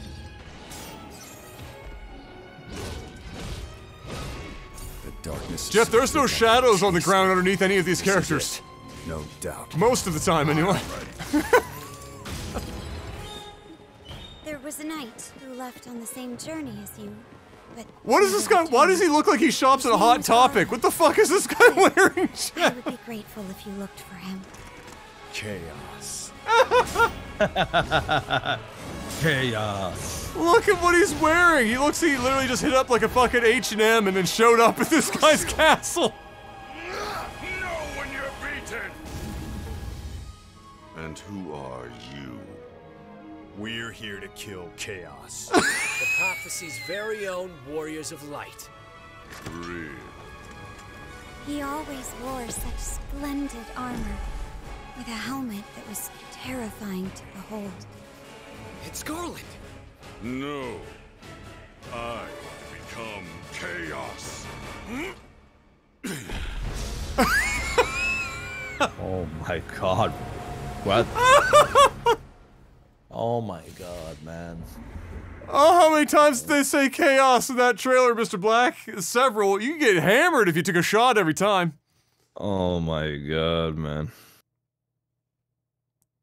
Tell me that's not some of the most impressive... Oh my god, bro. Pat. A bold new vision for Final... No. Stop. It was bold. Stop. That looks like a budget Devil May Cry meets Dark Souls mixed with Final Fantasy hot garbage.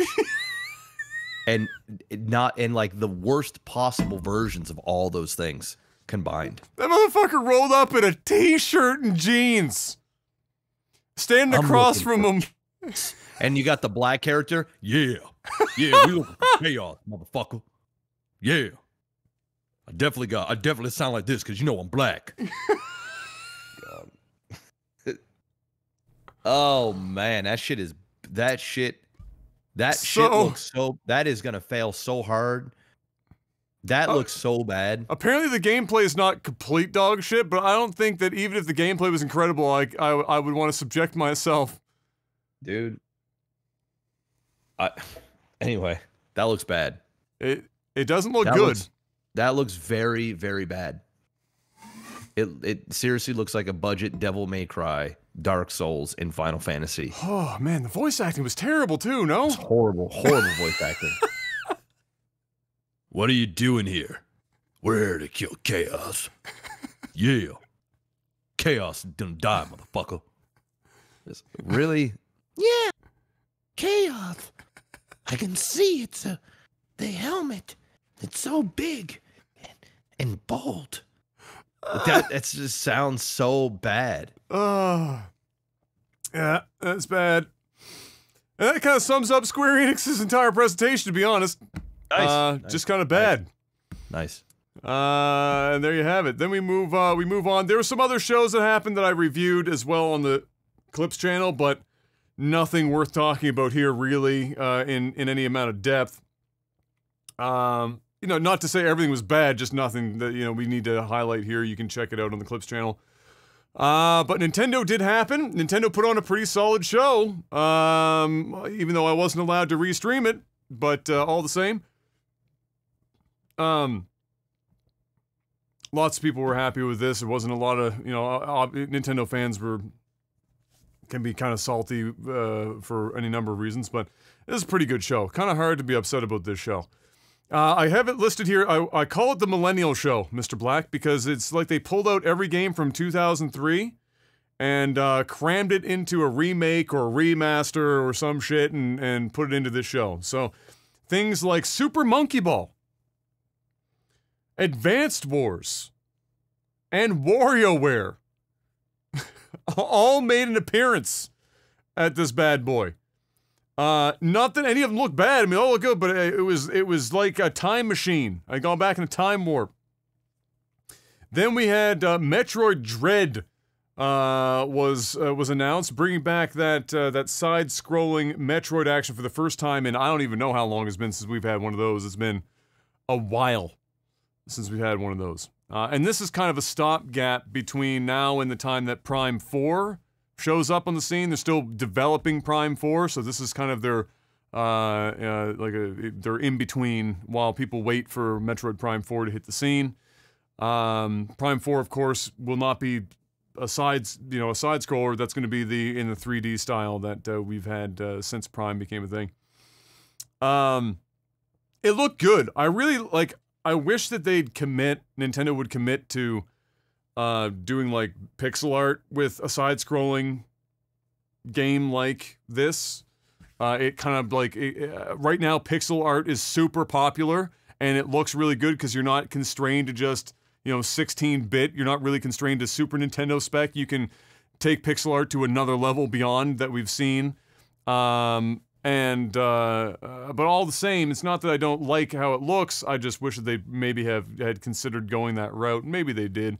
All the same, it does look good. It looks fast and fluid. It looks like a fun Metroid game. I know a lot of people were very excited to see that.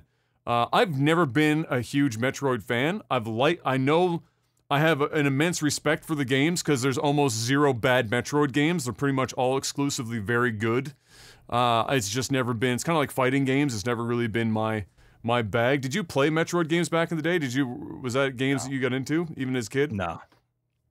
I just never got into them. I never Diz had Metroid on his Super Nintendo growing up, and we would like play it in spurts, but like nobody on the street was really like big into Metroid. But all the same, there you go. Metroid Dread is coming up. That's coming October 8th of this year.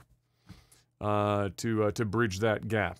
Then we got Fatal Frame, which is funny because we were just talking about Fatal Frame the other day on the podcast, or a couple weeks back now, I should say, when we were talking about Pokemon Snap, showing up. So all you need now is Fatal Frame, and well, here we are.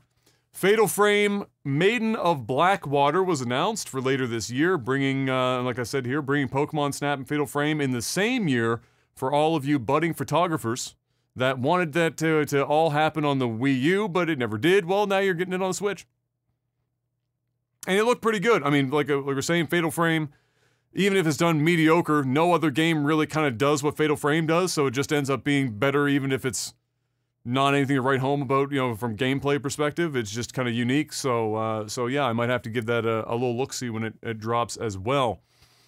Following that, we got Mario Party Superstars, which brings DLC levels of content, throws the idea of DLC out the window and says, fuck it, we're Nintendo, we're gonna re-release this bitch for full price, and everyone's gonna buy it anyway. And that's what it is. Brings back some classic boards from previous Mario Party games, amongst other things. Otherwise, it's basically the same game. and they're going to slap a full price sticker on that bitch. So there you go. Mario Party Superstars. Bringing it. October 29th of this year. And then, of course, the big one that everyone was hoping would show up. Everyone wants to see it. The world waited and was you know, rumor mills were flying. But Breath of the Wild 2 trailer did pop. We did get to check that out. Did you see that one as well, Mr. Black? I did. What were your thoughts on that one? How did you feel about the first major trailer for Breath of the Wild 2? I mean, the game doesn't interest me. Yeah. I played like 8 or 10 hours of the first Breath of the Wild when I first got a Switch, and then just never played it again because I just didn't think it was a very good game. But I'm not a Zelda fanboy, or you know, I don't. It's not my jam. So obviously, it sold really well. People were excited for it. The island shit that they had going on there was cool, like, you know, floating between islands and he was like phasing through shit too, like he had going up through the bottom of the crater or whatever to the top.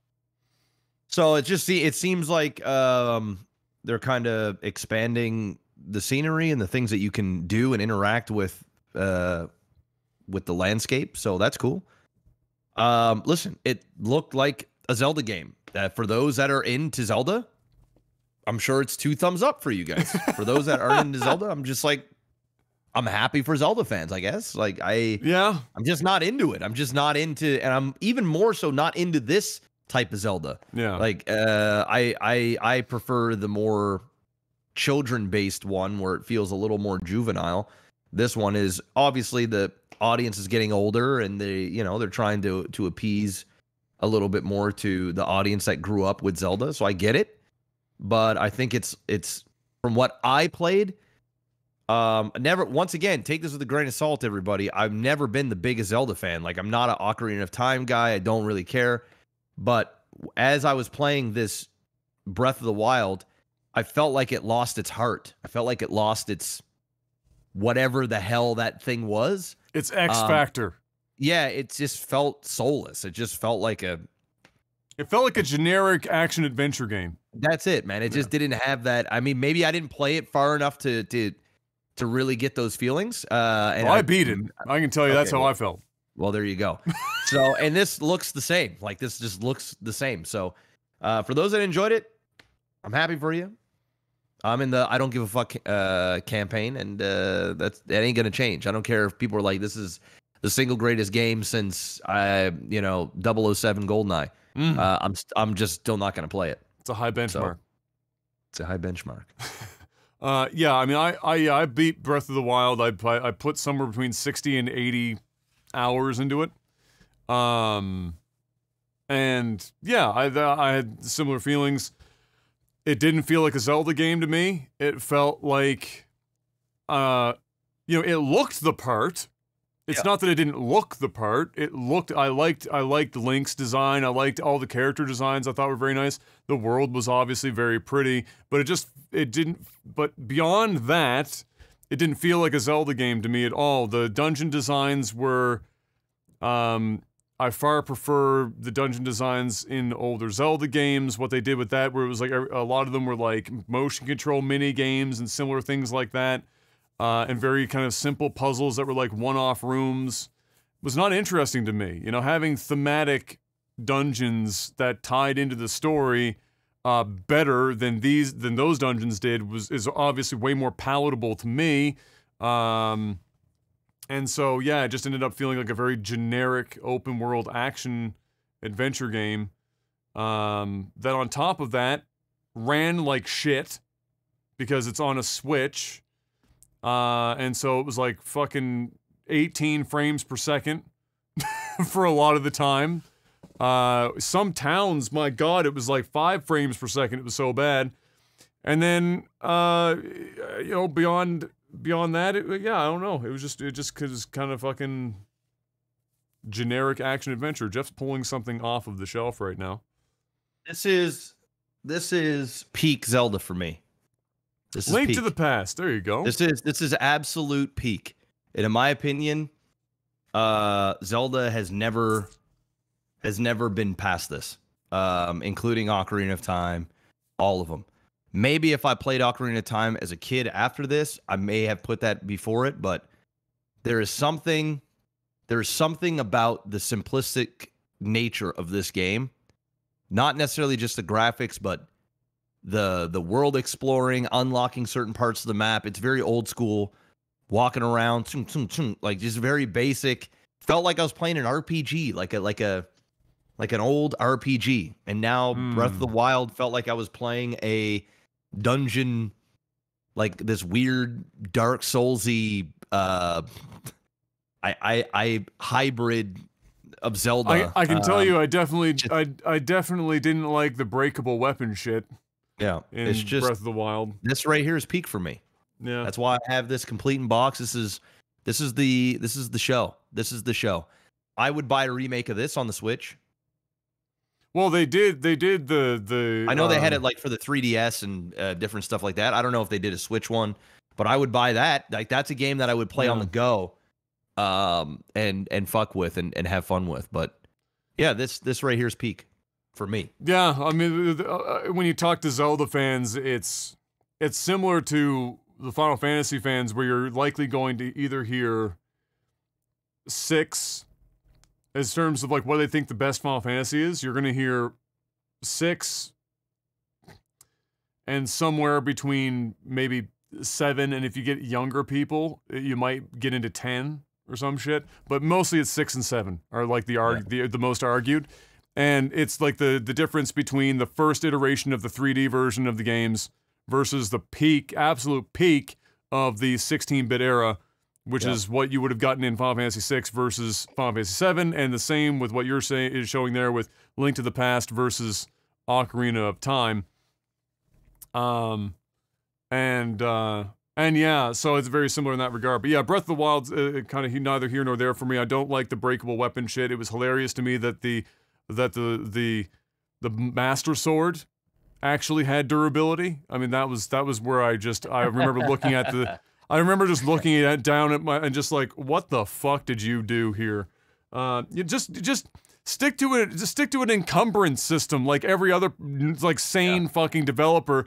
Like some people liked it. I did like that you could throw the weapon. So when the weapon was like just on the brink of being broken, you throw it for like massive damage if you could hit an enemy or whatever. But like beyond that, it was just like, here, let me show you my vast inventory full of fucking weapons. So that when one breaks, I just pull out another fucking weapon. Yeah, there was a lot of mechanics I wasn't a big fan of, but it looked good. It looked like Zelda. It sounded like Zelda. Everything else about it did not really fucking flip the switches for me. Maybe Breath of the Wild 2 does a bit more of that. We'll find out when it lands, but for now, that was listed for sometime in 2022, I think, or some shit. It's a ways away yet. Yep. And then the last thing, which is not related to anything about E3, is that Cyberpunk 2077, miraculously, Mr. Black, has managed to make its way back onto the PlayStation Store on June 21st. 4 more days. It's finally happened. They've made it back. Go. They did it. Rejoice. Proud of them. Rejoice. You can soon buy the game again on the PlayStation Store. And that, Mr. Black, wraps up E3 and Summer Game Fest 2021, which means it's time to sell out. Patreon.com/LegTV. Head on over there, throw all the monies at the screen. If not, and you can't afford to, it's totally fine. Just make sure you hit the like button, leave a comment on YouTube, share it with a friend. Support a sponsor if you can, because we got 2 of them. We got Elgato. If you don't have a Stream Deck, you got to get one. If you can get lighting, which is what I have on right now. If not, it'd be super dark in here. You can get the Wave product, the Wave 3, which is a microphone. Dude, they got stuff for everything. If you're in a smaller room and you want some of that echo to go away, you can go ahead and get their sound dampeners that you can put on the walls, and they actually look pretty too. It's not like you got these like foam ripped up things there. You can make your own designs and make it fun and badass all at the same time. So yeah, go and check them out. Link is in the description below. We also got NordVPN. If you guys don't already have a VPN service, go to www.nordvpn.com. netflix.com/OTT. Use the promo code OTT, get 70% off a 2-year term, plus you get a bonus month for free, 30-day money-back guarantee. If you don't like the service for whatever reason, it's not doing what you thought it would, get your money back, no questions asked. Watch different regions of Netflix by the click of a button. Watch region block content on the internet. Stay safe and stay anonymous, whether you're at home or out on the fly, using public Wi-Fi. If you're traveling, they have an app right there on their phone. You can get on your PC, your laptop, your anything, your smart TV. They've got it covered. So make sure to go and check out NordVPN if you guys are ever in the market for a VPN. Think of them because they support the podcast. If you want to see us keep doing what we do, go support the sponsors whenever you're in the market for those types of things. So shout-outs to Nord, shout-outs to Elgato, and shout-outs to everybody that goes and supports them. Link is in the description below. Boom! What a beauty. And now it's time for... movies and TV. Not a big list this week, Mr. Black. No. But I will say that I watched Bo Burnham's special Inside on Netflix. Okay. Shout out to NordVPN because it's currently only on American Netflix. But I did watch it, and I highly recommend that anyone watch it, especially if you are in like the age group of somewhere between 25 and 35. If you're in that group that lived and remember a time where it was not Internet 2.0 and it was just kind of the dawn of the internet, you know, maybe you can still remember when it was mostly just a couple of message boards and Netscape Navigator, where life was like before internet happened, and then now still been young enough to have participated heavily in and experienced and know the social media Internet 2.0. That's a big win because this will speak more to you than it would anyone else. But Bo Burnham in general, one of my favorite comedians. He's actually a YouTuber turned comedian. He's one of the OG YouTubers. I think he started in like 2006. He was a kid. He was like 15, 16 years old, and did basically musical parody, and continues to do a lot of that. But this special is based on him in the guest house they have out back during the pandemic, during lockdown, where he wrote, shot, edited all of this entire special over the course of the pandemic for a bit over a year is the time he took to do this whole thing. And they've been slowly putting, people who follow me on Twitter have seen me posting like some of the music videos from the special that he's been posting as well. I don't want to sound like I'm sucking this dude's dick, but this is I don't know how else to describe it, but to say that I'm pretty sure that people are going to be analyzing this special, because it's comedy, but it's tragic comedy. They're going to be analyzing this bitch in like 10 years.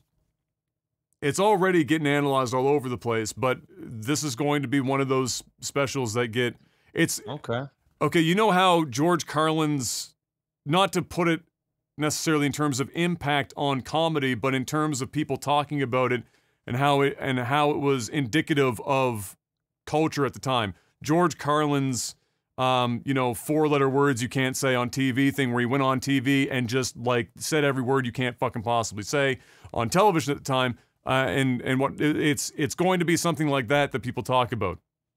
I know that sounds like super hype, but it's a little hype. I'm gonna be honest. I'm not a big fan of Bo Burnham. I'm not particularly his comedy. I'd say it's a hit or a miss for me, but it's 9 times out of 10 a complete miss. I think it's very.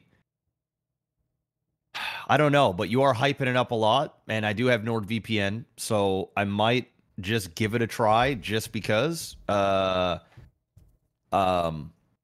I'm not saying all of his stuff is bad, because there has been a couple of songs that he's made that have been ironically funny, and I think he does that purposely. But I can't say I'm a big fan of this guy. I don't know. I think it's I don't relate to anything this guy says ever. It's very well. To be fair, none of his stuff is likely. Well, this special will relate to you insofar as that you're a content creator, and so it will speak to you from that perspective quite substantially. But Bo has even himself parodied the fact that he's speaking to like upper middle class white kids in like because that's what he is. I didn't want to say that, but since you brought it up, well, it's he brings it up himself. He knows. But his comedy's always been like that. It's never been for someone like me. No, not saying that I can't enjoy it or there isn't people of color that like think he's funny and stuff. But it's very white. It's very Caucasian. And which is fine. Yeah. I mean, I'm half white. I have tons of white family. I'm not saying that I can't enjoy white comedy because there's plenty of his comedy is a mixture of extreme introspective, like into himself and about himself, and observational comedy. So he is the guy that looks at what's happening around him and draws on that for his material. He's not, because he's a white guy. He can't, and he talked about this on the thing on the. I don't know if you ever watched episodes of this where they get top performers from in comedy and other things to the green room, where he had to sit down. It was him and several other and 3 or 4 other prominent comedians, and he was talking about this where it was like what did he say? I just lost my fucking train of thought because I only slept for like 4 hours last night. So anyway, regardless, I would watch it.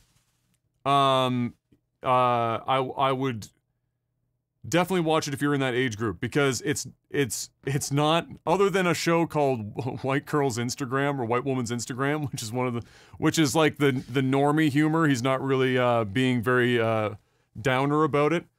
I remember what I was gonna say is that he talks about in the green room how he can't speak from like the same places of struggle that most comics that become famous draw from. So most really famous comics are drawing. Is he born in privilege? Yes, he's an upper middle class white guy. That's that, and he references that all the time. He knows that, but he still wants to make comedy, but he can't draw from the same stuff that like most people do. They usually come from a place of like deep. Now he has his own shit where he has he struggles a lot with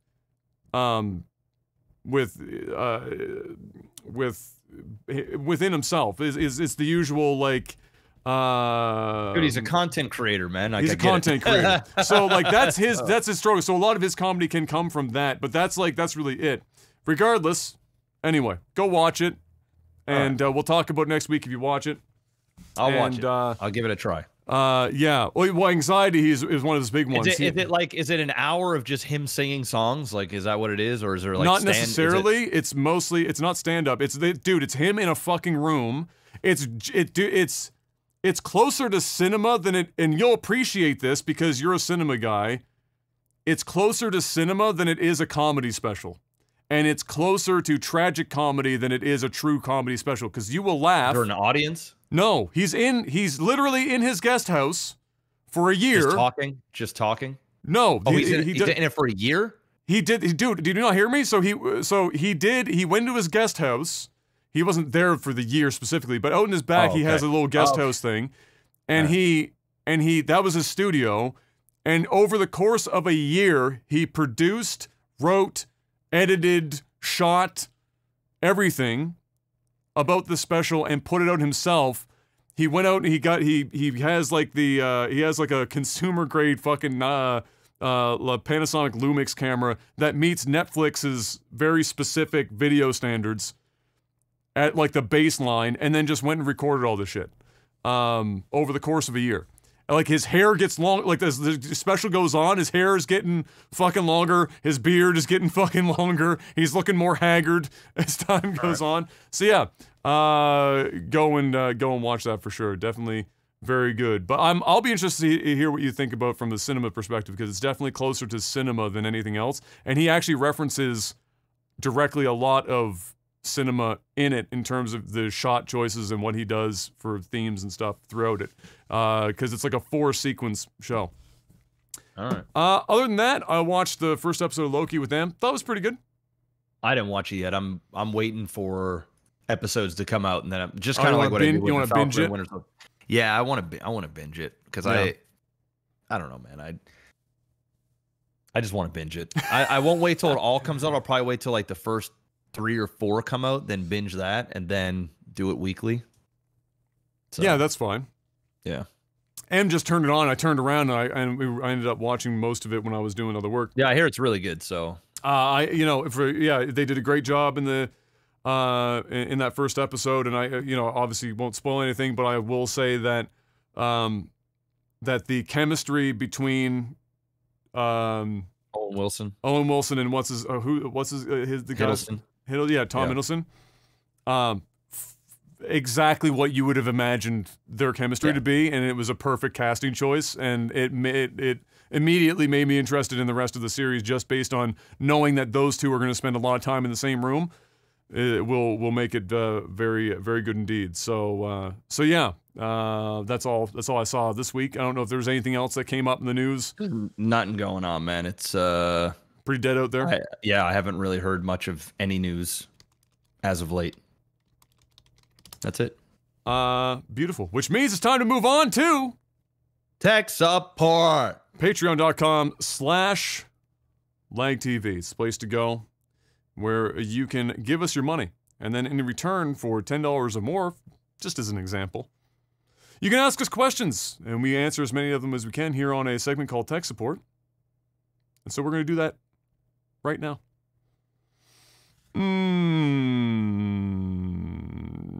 Time Tricks asks, gaming related, do you guys feel that since the pandemic started, the quality and quantity of video game entertainment has gone up, down, or kind of stayed the same?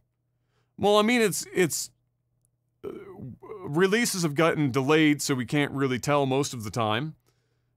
And then what has come out has obviously been a bit more broken than usual, because how could it not be? Yeah. Like, you got everyone working from home in like these situations where they scrambled to get people to be able to continue working, and video game development is already a hellscape. And so to like throw a pandemic in the midst of all that and trying to hit any amount of deadlines is, you're going to have a bad time. And so I don't always give people benefit of the doubt, but this is one of those times where you're just like, okay, shit's gonna happen. Yeah. Now, I will say this, with all this fucking pandemic shit that went on for the last just about 2 years now, which is crazy to even think about. We're going on 2 years. We're getting into it. We're getting there. If I don't get some really fucking great TV shows and movies from like writers that are just sitting around with their thoughts for God knows how long, Bo Burnham's inside. Yeah, there's no excuse to not get good storytelling. Now, as for video games, I mean, it doesn't matter how good of a story you have. The politics of making a video game just cuck storytelling from just a developmental standpoint. There's so many moving parts.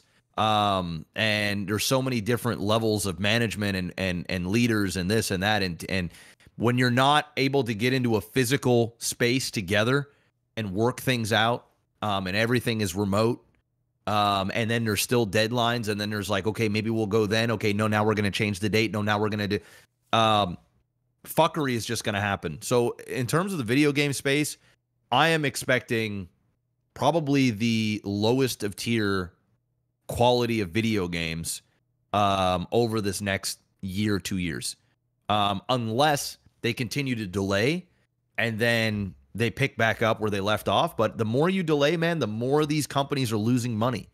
Like, these companies don't just have, $150, $200 million to go and develop a game with money that's sitting in a bank account. This is all money that is loaned. This is things that you're paying interest on this money. There's big deadlines. You know, people just think when people make movies that somebody just writes a check and it's just money that you just pull out of your bank account. It's just not how this shit works, man. You know, every video game is a business, you know, and there's small businesses within these companies. So there's obviously massive pressure, shareholder-wise, everything to produce.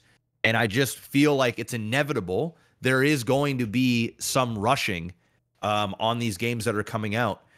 I'm happy that games have been delayed. I mean, look what happened with Cyberpunk. It's the same thing. Yeah. There's just a lot of pressure. And then you had COVID. Things, you know, it's just the way she goes. I believe that if Cyberpunk, there wasn't COVID, there wasn't this pressure, I think they could have fixed a lot of the things that went wrong with the game. Obviously, it was so incompetent that, like, there were still going to be issues. But I truly believe that COVID has played a big part in some of these gaming companies or developers shit in the bed. At least I'm going to give them that out. And they're taking that out too. Like they'll tell you what's up. So yeah, I for what we're getting and what we're seeing, I still think it's admirable and I think it's serviceable. I think on the movie side of things though, and you know, TV and stuff, I think we better see the best fucking shit imaginable over the next 2 years because all the writing that's been going on, I think, you know, that, or even storytelling within video games. But the development side, it's hard to do remote, man. It's hard to do remote, get and not have that team spirit. But who knows? I could be proven wrong. Halo may come out and blow me away. Battlefield may come out and blow me away. These Nintendo games, I'm sure the Nintendo games are going to be fine. They always put out quality, even though it's overpriced. You know, you never know. Who knows? We might be surprised. This might have been the thing they need to make better games where they're like, listen, we've actually got an out here. Let's just delay, and let's make it. I don't think that's the case, but who knows? Yeah, it's definitely, I mean, you can't, there's no two ways around it moving. You know, it's not that doing game development from home is an impossible task, but it's the transitional phase of getting an entire company having the vast majority of their workers, if not all of their workers, transition to that. You don't just easily flip a switch and all of a sudden everyone's working from home. There's a shitload of work that goes into even making that remotely possible. So this ain't doing a podcast, right? No, you're not doing a fucking podcast. You're doing legitimate development work. Yeah, they're building games. Like, so that's being able to yell over like, hey, yo, Adam, come check this out. You know, hey, I'm having this problem, or hey, come, you know, that is very different. Well, not just that, is that workstations at home, like, what are they taking their workstations with them to be able to do that? And then you have to have remote systems put in place to be able to manage all of that. And then not everyone's internet connection is made equal. And so sending and receiving, it's just a fucking shit fest, right? Nightmare. So, yeah, so 2022, judging by what we saw at E3 and what we're likely to see from Sony and whatnot, late 2022, well, mid-2022 into 2023 is probably going to be some fucking incredible times in gaming. I think you're going to get a whole slew of phenomenal fucking video games in that time frame. Mostly because a lot of the stuff that would have been trying to come out in late 2021 has just been moved over anyway. They're going to have extra polish time. Nobody's going to give them shit for it. And then there are a lot of games that are being developed that were never going to come out 2021 anyway, that are just falling in that time slot. And so I think it's going to be a situation, I don't want to call it like a 2004 or a 1997, 98, but I think it's going to be close to those kind of like epic years where they're like game of the year deliberations are going to be a fucking nightmare in 2022, 2023. I think that's what it's going to be like. We'll see. What's the longest? 8910 says, what's the longest you've gone without eating, Mr. Black? Without eating anything at all? Yeah, I guess it just says without eating.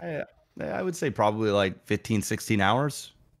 Yeah, I've never gone like a 24-hour period eating zero. No, no, I'm not like, I know that there are some religious things where people just drink water and stuff for long periods of Some time. people also just fast for. Some people just fast and just drink for water. For the sake of fasting, yeah. Yeah. But I haven't. I would say, like, I've definitely gone, like, an entire day, like, wake up and then, like, holy shit, it's, like, 9 p.m. and I haven't eaten a fucking thing yet today. That's happened a few times. It's rare, but it's definitely happened for sure. Yeah, probably like a 16-hour difference where, I'll wake up, I might eat something first thing in the day, and then all of a sudden it's like 11 o'clock at night and I didn't eat all day. Yeah, that's probably it. Logan asks, Jeff Bezos auctioned off a seat to go into space with him for $28 million last week. If money wasn't an issue, would you take the risk to go into space, Mr. Black? Not right away. But, I'm sure going into space in the next, like, 20 years, it's probably going to be very affordable. It's probably going to be a couple $1,000 to probably have an experience of a lifetime, literally.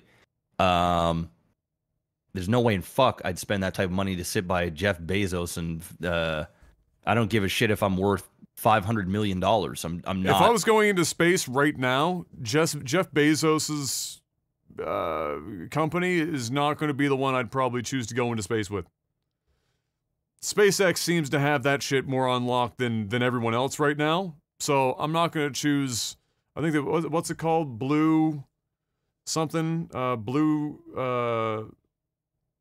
can't remember what the fuck the name of Jeff Bezos' space fucking company is. Blue something. Anyway, I guarantee within our lifetime, and I'm talking probably within the next. I'm talking within the next 10 to 20 years, you will be able to go in space. Now, we're not talking deep space. We're talking above the atmosphere. It'll still cost you 50 to 100 grand. It'll cost. It'll in the beginning. I think it'll cost a lot, but then I think they'll find a way to put a lot of people in there, and it'll be something that will be fairly affordable for everyday people to experience if they want to experience it. That would be the end goal, yeah.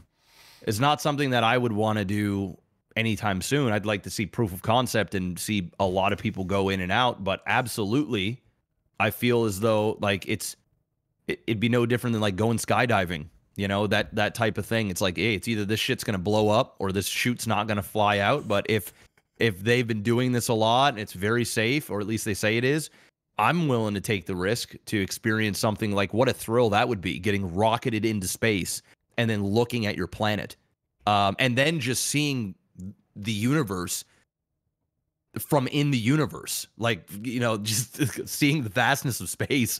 You know what I would hope is that like, holy fuck. While I don't think that enough people will be able to experience it just based on cost, even when it drops. I mean, you think about how much money it costs you right now to fly from. I think it'll be very cheap. I think you're overestimating. I think they'll be able to rocket up like a lot of people at once. Like, I'll be surprised if in our lifetime it ever goes south of $10,000. Oh, I think it will. I think you're going to be looking at a couple $1,000 to go to space and come down on a very fast, like 2-3 hour trip, one full rotation of the Earth or whatever it takes to go around. Yeah, I think something like that is going to happen. Or there'll be different packages. They'll be like, just go up there, sit, come back down. I think Elon Musk is going to do it, man. I also believe in the next like 20 years, like we will be on Mars. Like people will go to Mars. They will be on Mars. We're already working on that. Yeah. I think it's very, very possible, and probable. I think people will be as a family. I think people will be going, do we want to go in space or do we want to go to Disney World? And I think it'll be a very similar price. Do we want to go to space or do we want to go to Space Mountain? I'm telling you, man. Like I think the expensive part will be flying to the place you need to go to space. The problem that the hurdle that we're gonna have to get over, and Stuka nailed it in chat, is fuel to get to space is fucking crazy expensive. So even at volume, that's gonna be the challenge, is getting fuel costs low enough, or the propulsion system that we use to get people to space cheap enough to lower the cost for the average person. But like the reason why I brought that up in just terms of cost, and at least in the short term, you know, eventually obviously we'll have ways of making it cheaper, is that my one hope is that I think for a lot of people to get into low orbit, to see the Earth from that distance, I have this hope that it instills for whoever gets to see that some perspective, no pun intended in this regard, on humanity in general. And like, I think it's a good thing. I yeah, think it's, like I actually believe the cultural thing, like seeing the whole planet brings people together, makes like you feel like we really should be working together more than we do. And because when how could it not? Yeah, because when How you're could just it not? down in your like your own little day-to-day life, and you only see this tiny little fucking dot version of it, you know, this tiny little section. It's easier, obviously, to feel like it's this divisive thing, and then if you see it from that, you know, then it makes you wonder, like, what are we really fucking doing all this for? Look at how much is going on out here, and we're this like little shitter dot in the middle of nowhere. I think the best thing to do as well, the greatest, besides of literally just looking at the Earth and going, oh my God, like, we are so small, and this is like, and just being out there would just be like, it would be, dude, I'm telling you, like, people's lives will change going up there. Just being there and seeing just the visual, it would just change your perspective on it. I don't know how it couldn't. Just in general. So that's, I think, is the number one greatest thing. The second one is it'll finally remove these flat Earth fuckboys that just say the Earth is flat, and you can just say, listen, it ain't fucking flat. Why don't you be a man or woman, get your ass in one of these rockets, we'll pay for it, fly your ass up there and see it for yourself. Unfortunately, they already have an answer to that. It's the helmets that you have to wear are curved, so it changes. And then even if you don't have a helmet, the windows that you look down upon the Earth upon are what's changing the perspective to make it look. They've already got that answered. So unless you literally send them out with no helmet into the vacuum of space, at which point they die before they have a chance to realize how stupid they are, there's not really any hope. Okay. Makes sense. Danish Devil asks, what's one item that's always in your shopping cart at a grocery store? Even if you have plenty at home, it's always good to have more. Oh, kettle chips, salt and vinegar. It's just. I haven't had any in a while. It's probably a good thing. I've been putting on fucking pandemic weight like a son of a bitch. Me too. Bro, I'm up to 190 pounds. This is the biggest I've ever been in Jesus! my life. 190? I'm 190, bro. Bro, you're approaching me. Dude, if I lift weights right now, I'm going to get fucking jacked. I'm 190 pounds. I weighed myself the other day. I was 189. I'm 212 right now. Yeah. So I've got a little pudge going. Abs are gone. They're gone. They're just gone. You know, I'm just I've been succumbed to dad life and pandemic life, but I'm telling you, when I get this urge and I start lifting, and if I can hold on to this weight, I'm gonna be loving it. It'll be hard to hold on to the weight if you start exercising. Is the thing. I know. But... And the thing is, I'm not even like eating. I guess I'm eating bad, but I'm not eating a lot either. So like, I don't know what the fuck. I'm getting older. Eating, well, that too. Your metabolism is going. My metabolism, bro. It's just going. I'm eating. I'm not eating. I mean, I'm not eating junk all the time. I'm just eating more junk than I used to eat pre-pandemic. So like, I indulge more in dessert stuff now than I would have before. You know, like a comfort food kind of thing. Yeah. You know, mom's been like baking like a son of a bitch, and I'm living at home. So like there's a fucking bag of cookies bag that she just keeps cranking the shit out. Kayla does it too. I'm like, what are you doing, Kayla? Like, I can't stop myself. Like, you're gonna put that there, I'm gonna eat it. They're delicious. You know, I go up there, I smell fucking cookies. I'm smelling brownies, apple pies, and fucking, you know, this and that. And then there's chips.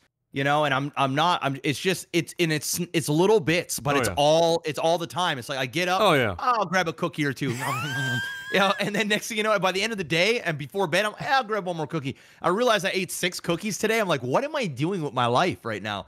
But it's so good. You know, like, who am I impressing at this point? I think I've gained at least 12 pounds. I would say I gained 12 pounds over the last year and a half. which is a yeah, lot for me. I used to never gain weight. I could eat, and it's it just wouldn't like make a difference. When now I'm like, fuck. I mean, actually have to think. Like I'm like, oof. I mean, we're talking about Jeff and I. Like Eric is saying, it's not metabolism that you're eating and not exercising. Look,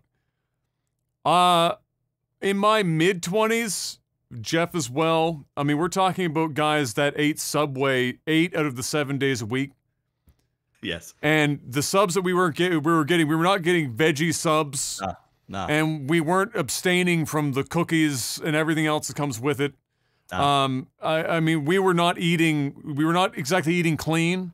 And then you'd go home and you just eat more junk later on. Like you'd eat because it literally didn't matter. I held the exact same weight from 18 up until about now. Yeah. Yeah. at 32. I've been exactly 195 pounds with the exception of like one time where I was stressed out of my mind and I dropped to about 190. Otherwise, I've been exactly 195 since high school. Has not changed. See, no matter, me, if I'm jacked, 195. I'm not jacked, 195. 195, 195. Yeah. So for me, I had like 3 stages. So in high school, all the way up to about 21, I weighed between 150 and 160 pounds. So like if I was like jacked, for me, I was like 160 pounds. If I was skinny and I haven't been working out, it was like 155, 153. Then I would say between the ages of 23 and 27, I was pretty much 165 to 170 pounds, just flat out. Didn't matter. Once again, I could lift all day, eat all day, didn't matter. Or not lift and just eat junk, eat McDonald's, drink endless amounts of pop, barely have any water. It wasn't moving. Soon as I hit 30, I basically was 175 to 180 all the way up until now. So that was my weight. And I like that weight because I just wasn't skinny anymore. And I always had muscles. So like, even if I didn't work out, it's like, I don't know. It's just genetics. And then over the last like year and a half, I went past that like 180 mark, and now I've reached 189. I weighed myself 2 nights ago. I'm like, man, my shirts are like feeling different. I'm like, oh my goodness, like this is just. I've been wearing this shirt for years. When I sit down on the couch and out in front of me, I don't have a muffin top yet, but I've never until now been able to, like, when my shirts are relatively tight anyway because. I'm a big guy. I can't. But if I buy an XXL, it's like a fucking tarp blanket. So I've never been able to see like the outline of my stomach. I've always had a fucking flat stomach, and now if I sit on the couch, there is a very much visible stomach going on down there, and Em will come over and she'll start pinching me and shit, and she'll laugh at me, and I'm like, worse. That's even worse. You're like, fuck! Oh, come on, why are you doing that, man? Making me feel bad. So yeah, that's where I'm at right now. So I am way beyond the heaviest I've ever been. I just need to work out. I think once I start running and lift weights, if I can hold on to this, I would love to be 190 pounds. I just like the weight. I would love to work out and be 212, 215. I don't think it's going to happen if I start getting on the treadmill and lift the weights again. 195. I'm going to drop right down to 180. I'll be between 178 and 180, and that'll be the show. But I think I'll feel healthier too, because right now I'm just like, Oh, I do. Well, other than all the bullshit I'm putting up with right now, my body wise, I just doo-doo butter. Yeah. Right now. Yeah.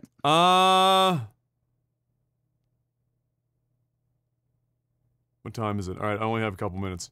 Let me see. Let me read all these questions and find a good one here.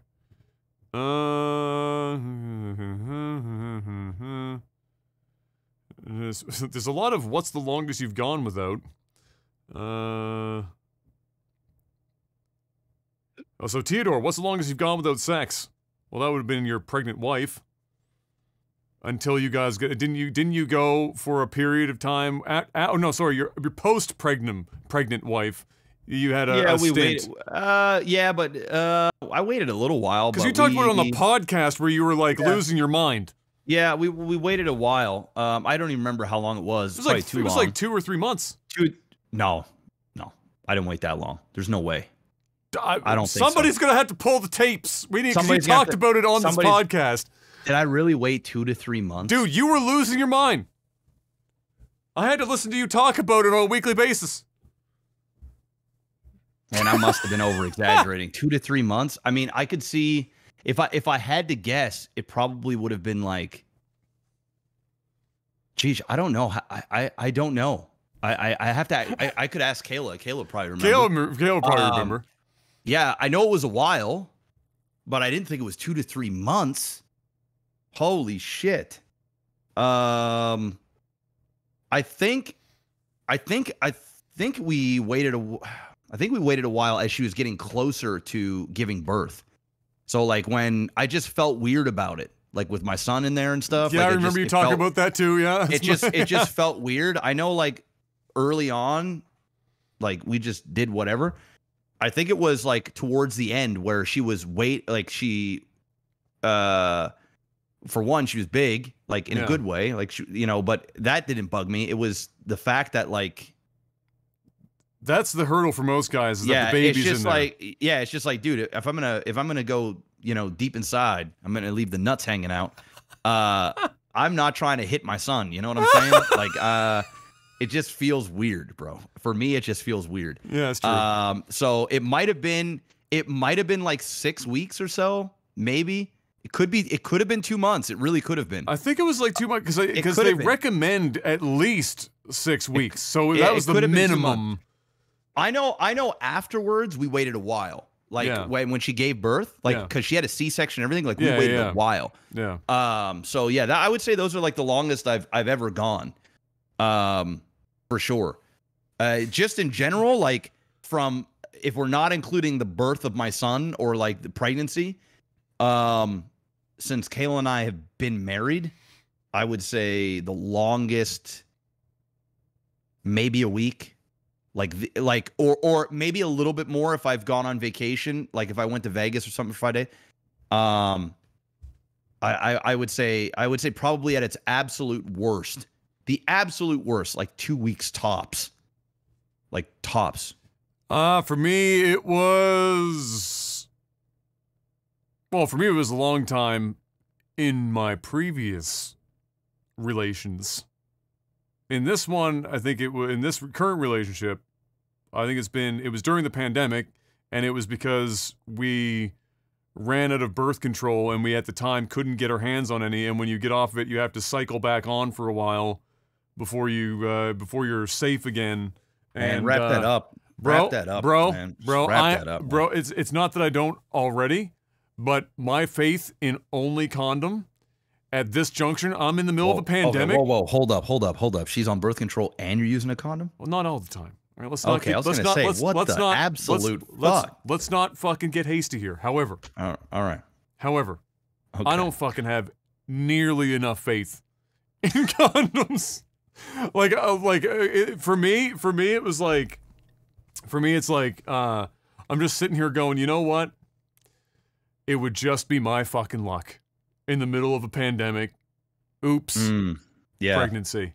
Yeah, I suppose it's probably it's just time to be cautious. Is this really the time to fucks with Mother Nature? Like, are you really? That's a healthy amount of paranoia. During a pandemic. It's probably in your parents' house, because then you have the awkward conversation where it's like, so when did this happen? Oh, you know, Dad, you remember that night when y'all went upstairs and you guys were watching that movie and you heard a bang and you asked if everything was okay down there? That was the night. I think that was the one. And trust me, when you I've said this before, when you guys, you know, inevitably try and have children and she gets off the birth control, you like that nut, when you're like, oh shit, that nut, you know exactly the nut. Yes. That made the child. You know.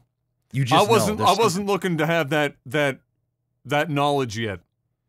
That needs to wait a little bit.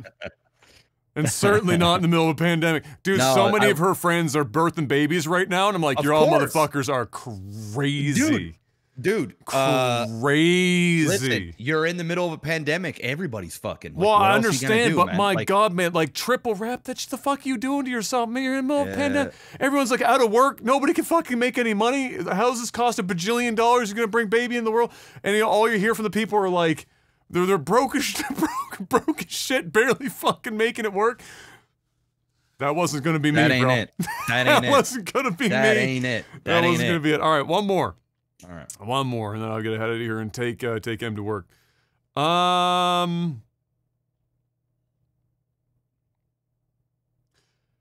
Super Kamiguru asks, what's the worst game you've ever played and why?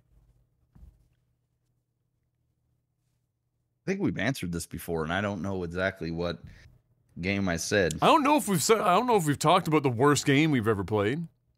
Not off the top of my head, anyway. I would say for me, it's probably Sonic 06, which we played for Shitty Games Done Slow, nearly broke me as a human being. Dude, that's a tough one. That's definitely high on the list. Would be Sonic 06 for me. I don't know. And Shenmue's probably not long after that. In fact, to give you an idea of how bad Shenmue was, we beat Sonic 06. We quit Shenmue. So that's that bad. Bro, you look at your watch in game and let time pass for a large portion. That's the game. You do something and then you literally have a watch on the screen and you're watching seconds tick by. So we tapped into that. We tapped into that. Bad for different reasons. Jeez, the worst game I've ever played, man. Diablo 3, you definitely didn't like. I was gonna mention Diablo. I was gonna mention Diablo 3, but the thing is like, is it really the worst game I've ever played? Probably it was very not. disappointing. Yeah. Very disappointing. It's like one of the most disappointing games I've ever played. Yeah. But like just flat out worst games. I'm sure if I looked on my wall long enough, there would be several titles up there. If I had to do something recently, fuck. Dude, that's tough, man. Put me on the spot. I haven't even played that many games like over the last while. That's the thing. So I'd be going with something a bit older. Yeah, I would say. Yeah, I don't know, because you've also not played a lot of shitty games. You've never really gone to your way to play particularly bad games. Yeah. So disappointing games happen a lot, but not shitty games. Yeah, I'll say I'll say Diablo 3 simply on the basis of it was super disappointing. Definitely was not the worst game I've ever played, though. Yeah. Not even close. Yeah. But just in terms of like major letdown when I bought that shit and I was like ready for it, that shit was disappointing. That or the Warcraft Immortal remake or remaster or whatever you want to call that, that might actually take the cake. That not only was a dog shit game, but it was highly disappointing. So I'm actually going to go with that Warcraft 3. You know what? I have a different one. It was a shitty games done slow. Sonic 06 is definitely one of the worst games I've ever played. But I think the worst game that we actually ever played, like from top to bottom, was a game called Godai. Godai. I'm not saying you should, but if anyone ever gets the opportunity to see just how bad a video game can be, I don't think there's very many that have ever been made, and we're talking like I would say that Godai might even be that generation's E.T. for the Atari. Like we're talking aggressively fucking horrific at every level. Every fucking level imaginable. And if you haven't seen it, if that playthrough's still up, if Brian and I playing it, if you don't want to play it, watch us suffer through that shit. And it will change your perspective on when you think, oh, this game's shit. No, you haven't played a bad game till you played Godai. It's even called Godai, for fuck's sake. It's called Godai, so yeah. What else you want? Ladies and gentlemen, that's it for this week. That's Tech the Elf Podcast. I gotta get out of here and take my nurse girlfriend to work. Thank you so much for stopping by. Hopefully you enjoyed it. Again, if you want more in-depth recaps of all the E3 stuff from this week, youtube.com/Life'sAGlitchTV2, which is the Clips channel for the podcast. You can find all those things there. Otherwise, thank you for watching so much yet again. We will see you guys next week for more. And until we do, stay safe out there. Get your fucking 5G. And peace! Peace!